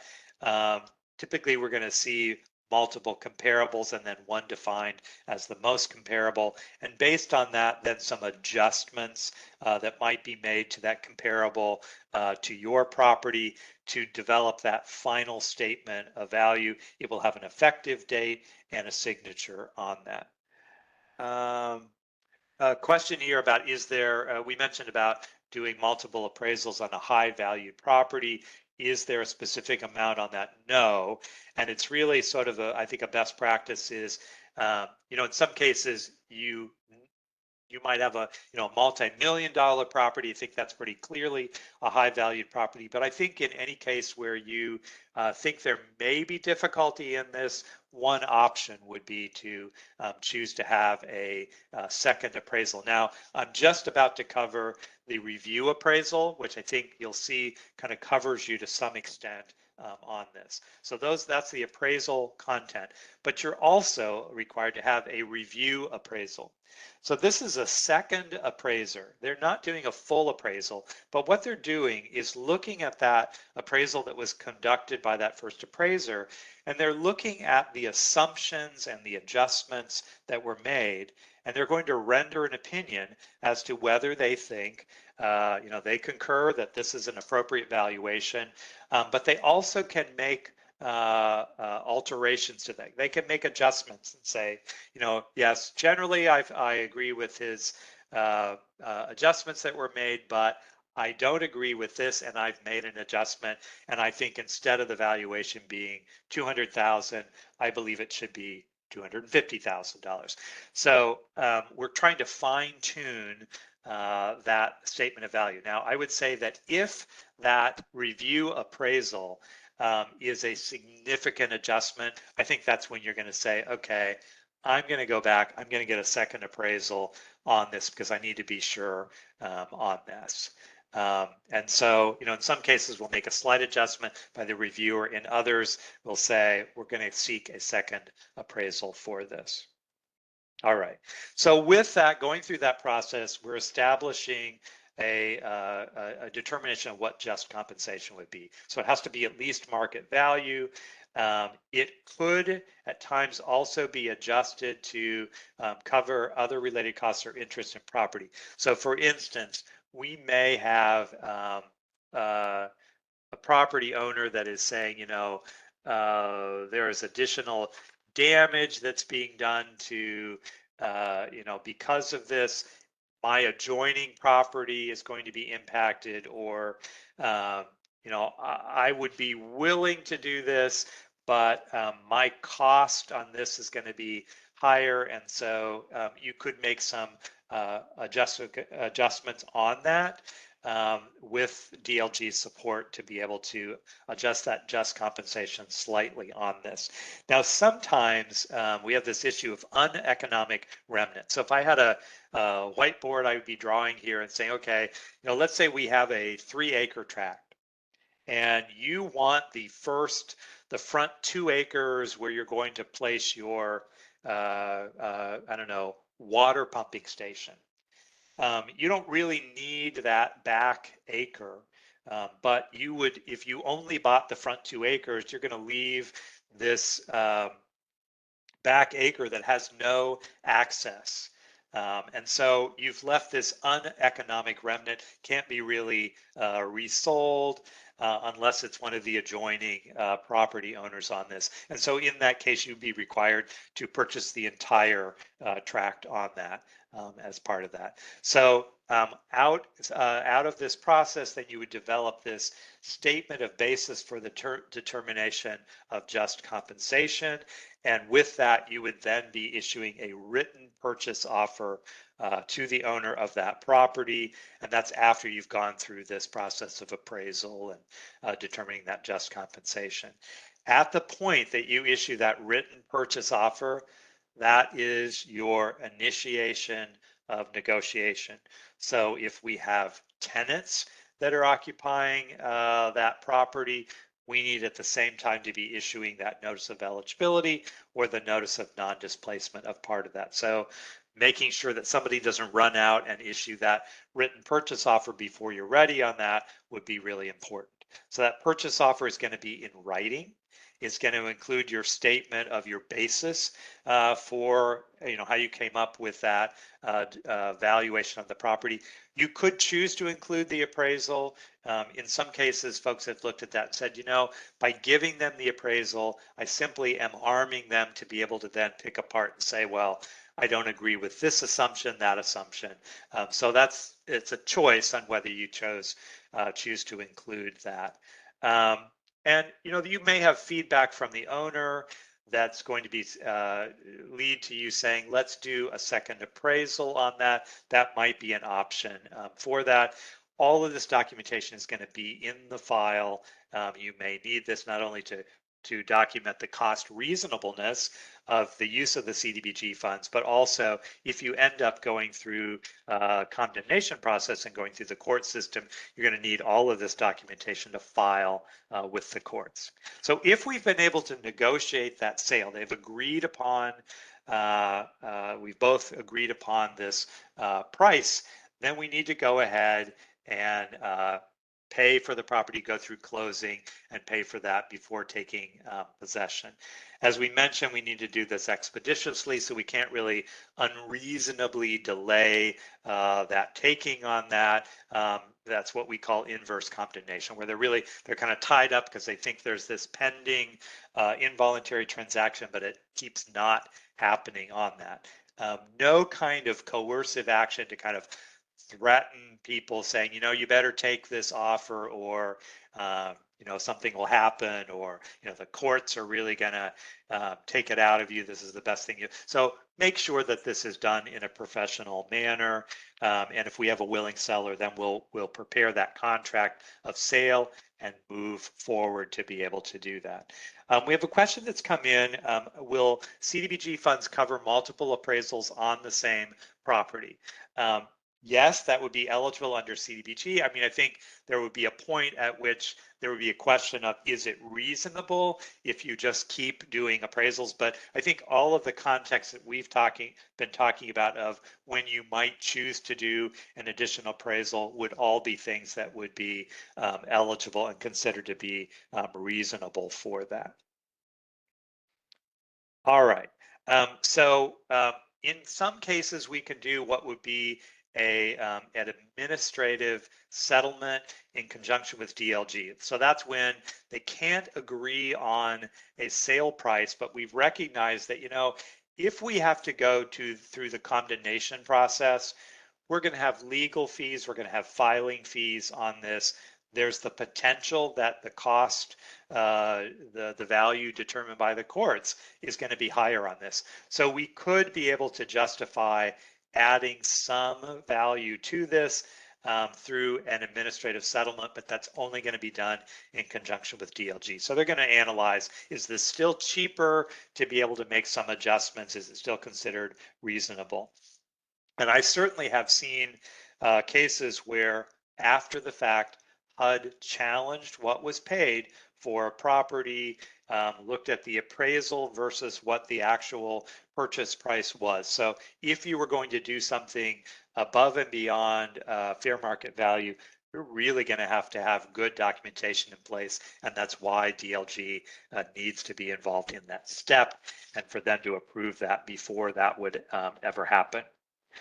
So if we're not able to reach an agreed upon price and be able to go for a closing on this, then we could choose to go through condemnation. So we have the power of eminent domain, and we would go for filing with the court system on this.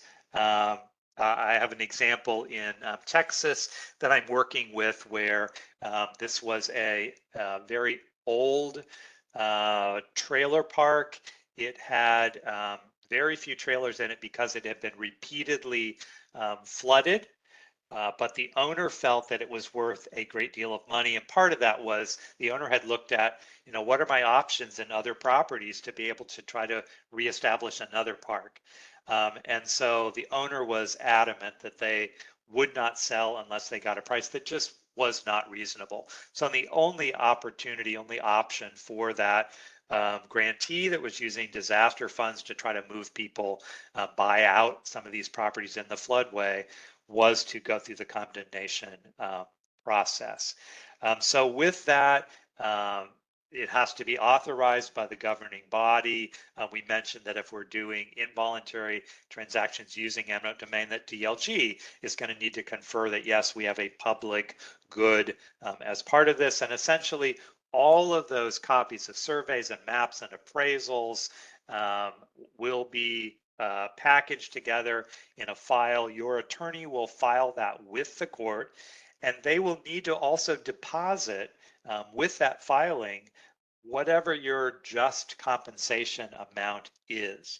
So if you've said that this property we believe is worth $250,000, your attorney's going to file all of the documentation along with the deposit for that amount with the court.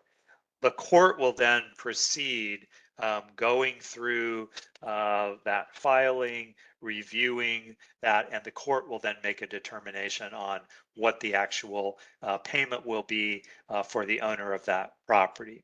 So you're petitioning the court to use your eminent domain, filing that application, and there should be a written report in 15 days.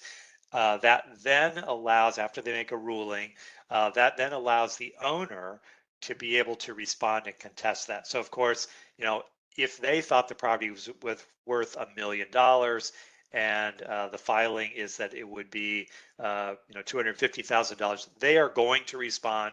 They're going to come in with their own appraisals and their own justification on that. The city or the county is going to be paying those court costs that are related to that. And the owner also could appeal this. So, thinking about timing, there could be some delays. There could be some cost related to those delays if we have an appeal on that. So that's our condemnation process. And then we wanted to mention, and we mentioned this earlier, but I think it's important to kind of reiterate this. So in the case where we have assistance for a homeowner who has been, is a 90-day homeowner on this, we could in addition be providing them replacement housing payments and going through a calculation process. So the scenario is that we have someone that we are, through involuntary transaction, taking ownership of their unit, and we're paying them for the fair market value of their unit. But it may be that they cannot find a replacement comparable unit that's going that they can purchase for that amount of money. And so this assistance is essentially to make them whole, to be able to purchase another unit. The maximum on this is $7,200. So, we could have someone that had a very low value property that even with the $7,200 would not make them whole. We cannot exceed that. If they've occupied that property less than 90 days as an owner, they're going to be treated the same as we would as a tenant. All right.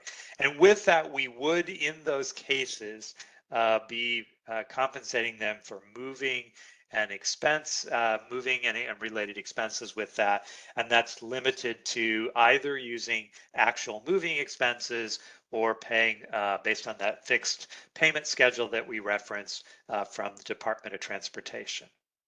All right. So a whole lot of information. I'm hoping you're seeing that tie in between the acquisition process and the relocation process. I think particularly on voluntary transactions, as part of issuing that voluntary acquisition notice, I would want to also at the same time be collecting information about, is this a tenant occupied unit?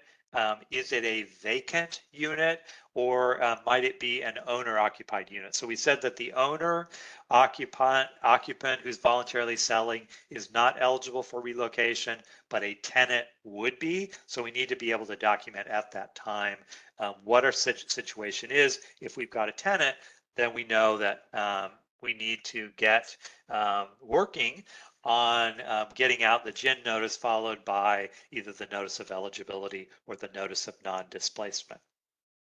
All right, so we've gotten through our materials for today. Looks like we've handled things in the chat and also in the Q&A. So lucky you. We also have a quiz today to just go back through some of the things that we've been talking about. So let's just go ahead and jump into those. And again, on these, I think this is a good test of, what are some of the key points? Hopefully you're going to know some of these off the top of your head, or be able to identify, I know where to look that up. I know where that is in the handbook. I know where it is in the slides. I know what they're talking about as an attachment on that. Jennifer, go ahead. I just saw some things pop up in the chat I wanted to get to before you start your quiz. Oh, okay.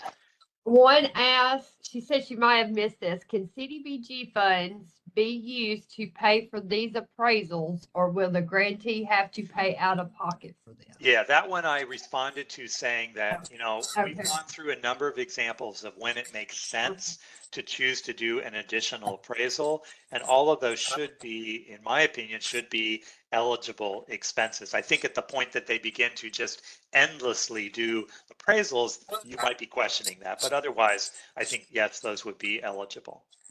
Okay, here's one that really did just pop in at 3:23 right while you were speaking. Can CDBG funds be used when acquiring a property for back unpaid taxes and violations for code?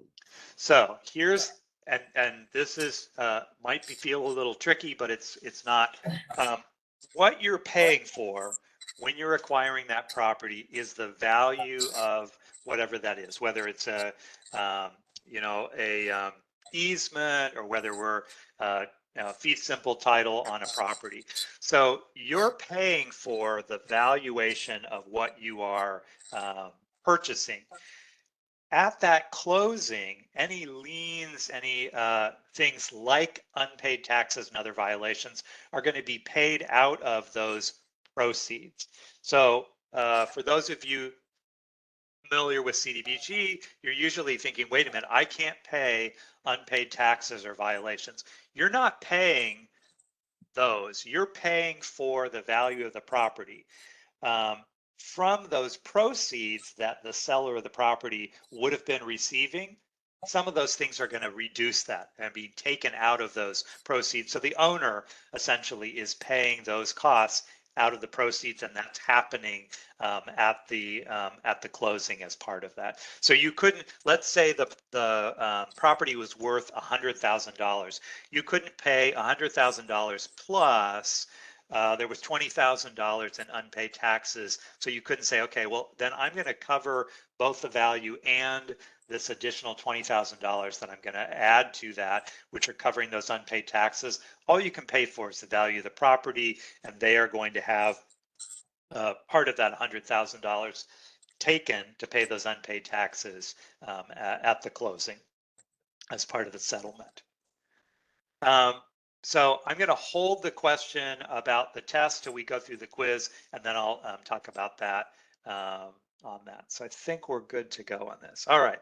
So let's go through our quiz questions for today.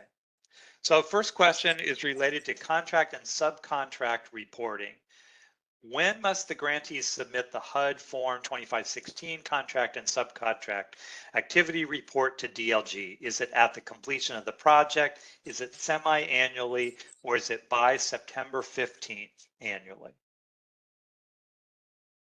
So either you're going to know that off the top of your head and think, I remember that, or you would be going back to the slides where we talked about this. You'd be thinking, okay, if we're talking about contracting, that's probably was in chapter, I think that's chapter 3. You could look at the list of attachments and actually look at the report form. You could also look in that chapter and the slides that are related to that chapter. And so the answer for that is that it's attachment 5-5. It's something that's completed by grantees and submitted. And this is something that's done annually because DLG then is annually reporting. And it's in page 5-6 in the chapter itself. So a number of places that you could locate and identify that. All right, next question. So this one's related to Davis-Bacon. Which one of the following activities do not trigger Davis-Bacon wage rates? Is it demolition as part of a construction project? Is it housing rehabilitation, a project that has 9 units? Or is it engineering fees for a water or sewer line? I'm always nervous about water/sewer line because it kind of sounds like you're running both of them through the same line, which would not be a good situation. All right, so let's go through this and see why the answer on this, the correct answer on this is engineering fees. So demolition, when it's just demolition and there's no construction, can be exempt from Davis-Bacon wage rates. But in this case, we've identified that this is demolition that's part of a construction project, and so Davis-Bacon does apply. Housing rehabilitation can be exempt from Davis-Bacon, but our rule on that is that if it's under CDBG 8 units or less. So in this case, we've got 9 units, so it does trigger Davis-Bacon regulation. So the only one that applies here is the engineering fees for water and sewer line, because that's not part of the construction, and so it is exempt from that. And so I think you would find that in the slides, but also in the chapter at 6-2 and 6-3. All right, moving on. So we got another Davis-Bacon question. So our certified payrolls are submitted for Davis-Bacon project are used for the following except. So first thing, used to compare information gathered during the on-site labor interviews with the employer's reporting. Other option, review for alignment with the applicable wage rates. And then lastly, document the outreach efforts for Section 3. So let's go through these. So the first 2 are correct here, that these are things that we are using, so those are not our exception. The exception here is that they're not being used to document our compliance with Section 3. Now I will point out if you haven't already participated in a Section 3 training, we would be telling you that, those certified payrolls that are being submitted might be helpful backup documentation as part of your Section 3 compliance, but that's really not what they are being submitted for. So Andelin talked this morning about doing the on-site interviews and trying to figure out what are workers doing, what do we observe them doing versus the wage rate that they're being paid. So we're going to do that comparison from what we gathered on the site to what we're seeing in that employer's reporting and questioning if we have discrepancies on that. And we're also using those to look at, we know that there are wage rates that were part of that bid packet that were formalized within the contract. And so we're going to use the certified payrolls to check those to make sure that they are paying the applicable wage rates for this, that we don't have any of the deductions that are being taken out that aren't allowable. So really useful. They're not really intended for Section 3. And so we've got a reference of where in the chapter you would also find those things. All right, so question about change orders. This was another one that Andelin was talking about today, and we had a little bit more discussion about. So true or false, our change orders are never allowed by DLG. So hopefully you know that one off the top of your head, that as much as programs would like to be able to say, well, that you can never do that, that's false. That there are going to be times with permission, and Andelin went through this rule about that the cumulative change orders cannot exceed 20%. And don't represent a major alteration to the scope of work for that contract. So we do see change orders. We talked a little bit about, sometimes that's a cause for us to question, is there a problem with, the front end inspections that are being done, or is this an attempt to kind of build out the scope of work on this?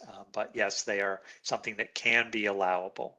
And let me just say, they do still need to be approved by DLG, but they can be allowable. Yeah. Yep.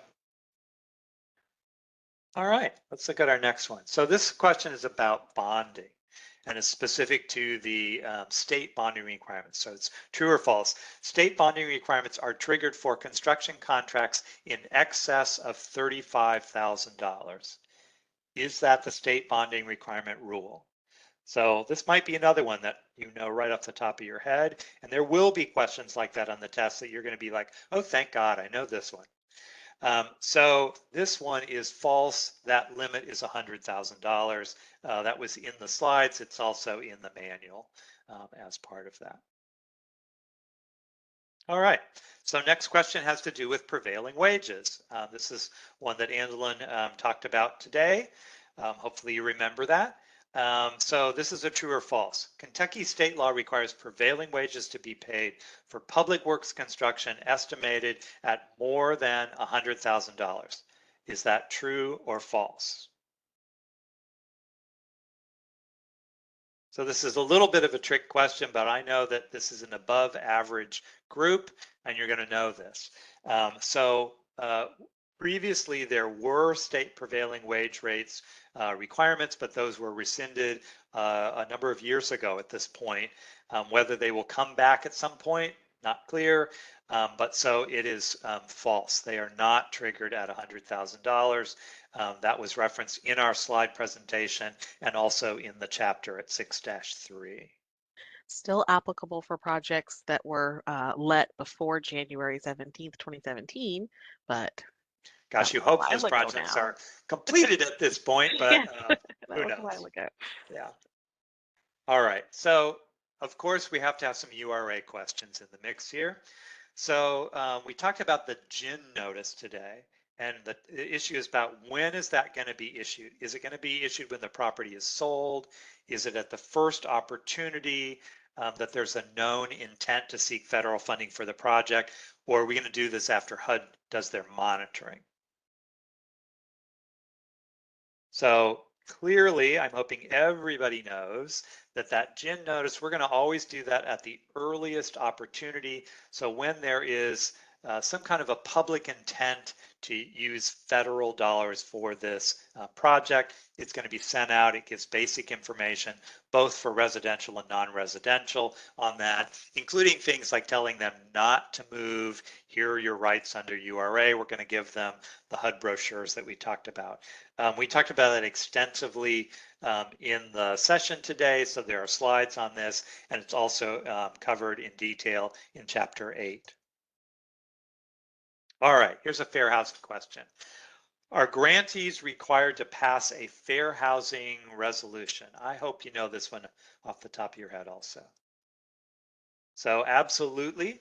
That's part of our evidentiary materials. That needs to be in place. And you can look not only in chapter 1 on our list of evidentiary materials, but then also it's covered again in chapter 7 on fair housing on this. And there was actually a question that came in Absolutely. that relates to this. For fair housing resolutions and public notices, since it applies to the whole jurisdiction, do we need to run the fair housing resolution new for every project, or would once every 5 years do as well? I believe that that is annually. I could check the KCDBG manual, think that I saw that, and I know for City of Columbia and other jurisdictions, it's once a year. I think that's correct also. Jennifer, are you able to confirm that? She might be otherwise obligated, but let's, if you look in the chapter on this, that should be detailed on. I believe that it is every year, and I believe that's related to, we want to make sure that the current administration is going to, is aware of what they are agreeing to. So actually, what the manual says is grantees are required to pass a fair housing resolution as part of the evidentiary materials prior to release of grant funds Which would be, per project. yeah, but probably it's going to be on an annual basis, but yeah. That makes sense. Okay. Another URA question. If a person who would not be displaced by a project, are they still eligible for relocation benefits if they move because they believe they were going to be displaced? So yeah, and this is why in talking about it's so important to get that GIN notice out, telling folks not to move. If there's a project, you'd be covered by benefits. And then at the initiation of negotiations, you're going to be issuing, for this person that's not going to be displaced, you're going to be issuing that notice of non-displacement. And so this is a valid concern that if we fail to get those notices out, the person believes that they have been displaced and they move, the URA rules are going to say, okay, we're going to consider them to be displaced and we are going to have to provide them compensation. So really important to take those steps at the earliest opportunity, and you would find that addressed in that. Okay, and that looks like that was just answered. Perfect. Another URA question. URA benefits are only provided to LMI residential tenants. True or false?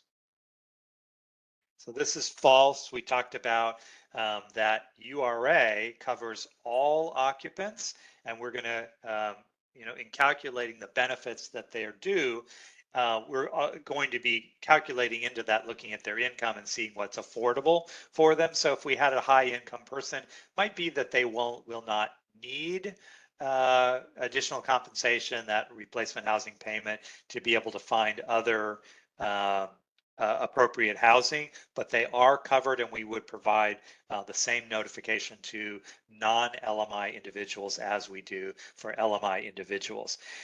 Now, where you may have heard this and thought about this is that we talked about Section 104D, which is talking about protecting that supply of affordable housing.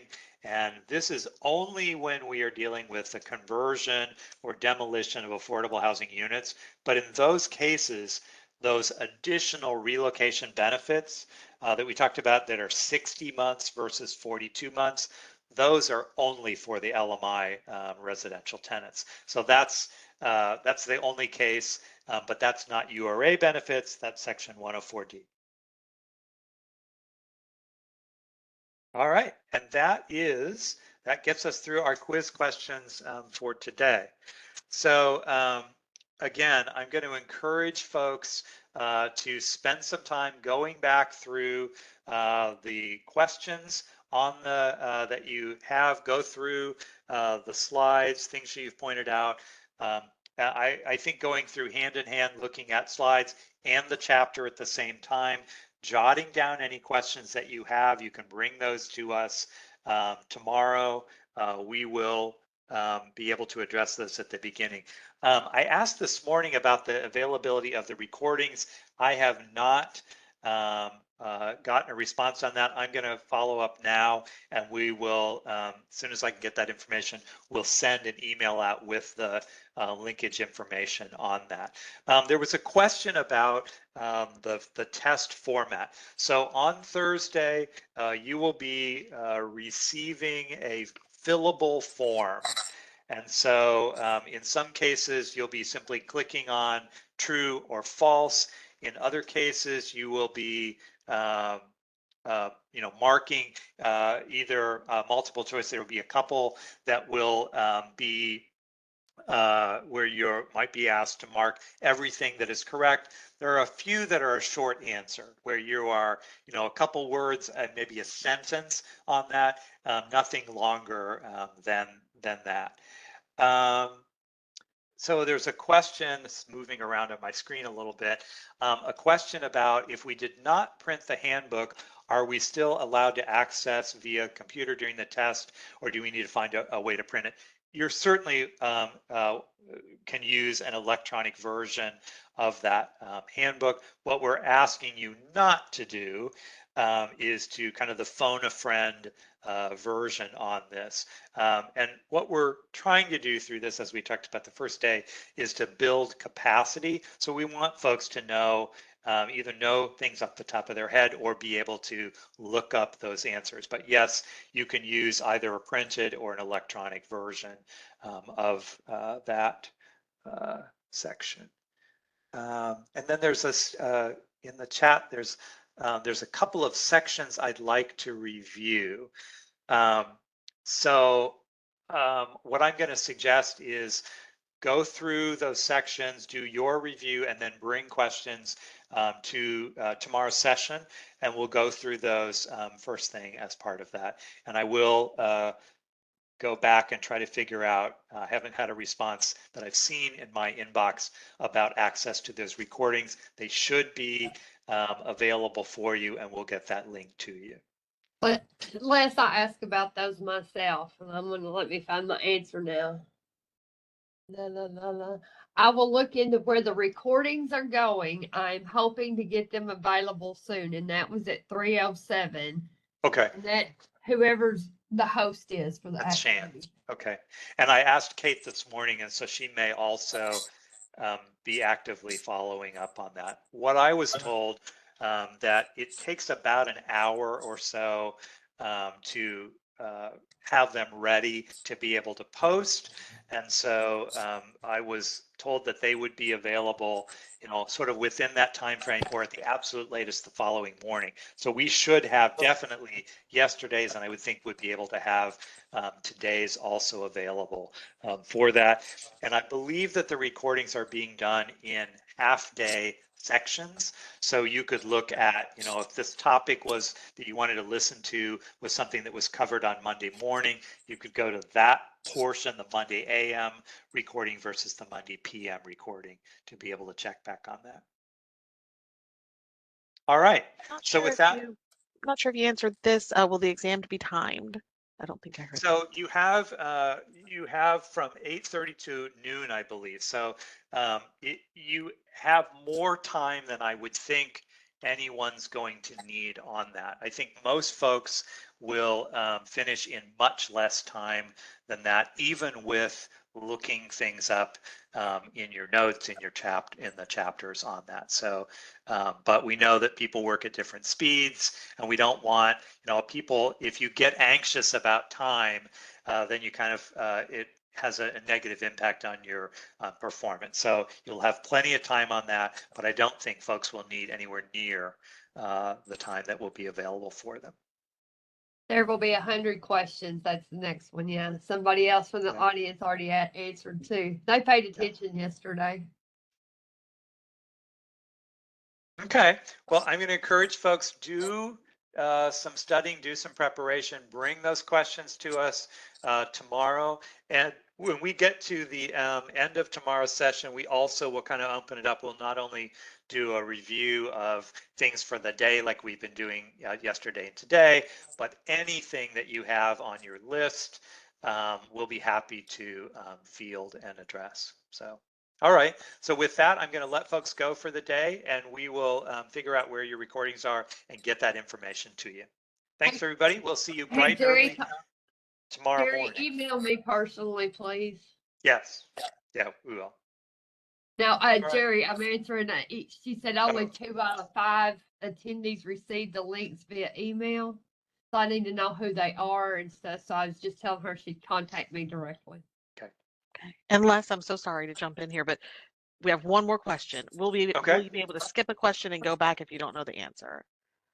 Sure. Yeah, so it's a fillable form. So I always, and I'll repeat this tomorrow, but my methodology is always I go through, I answer the ones that I know the answer to and mark them without spending additional time. And then I go back the ones that I am like, oh my God, I have no idea. And a lot of times when you go back to those questions, you find, oh, well, I know what that's talking about. So yeah, you don't have to, you're not locked into some where I won't be able to go back and re-examine earlier questions. All right, so we'll see everybody in the morning. Take care. Bye-bye. Good night.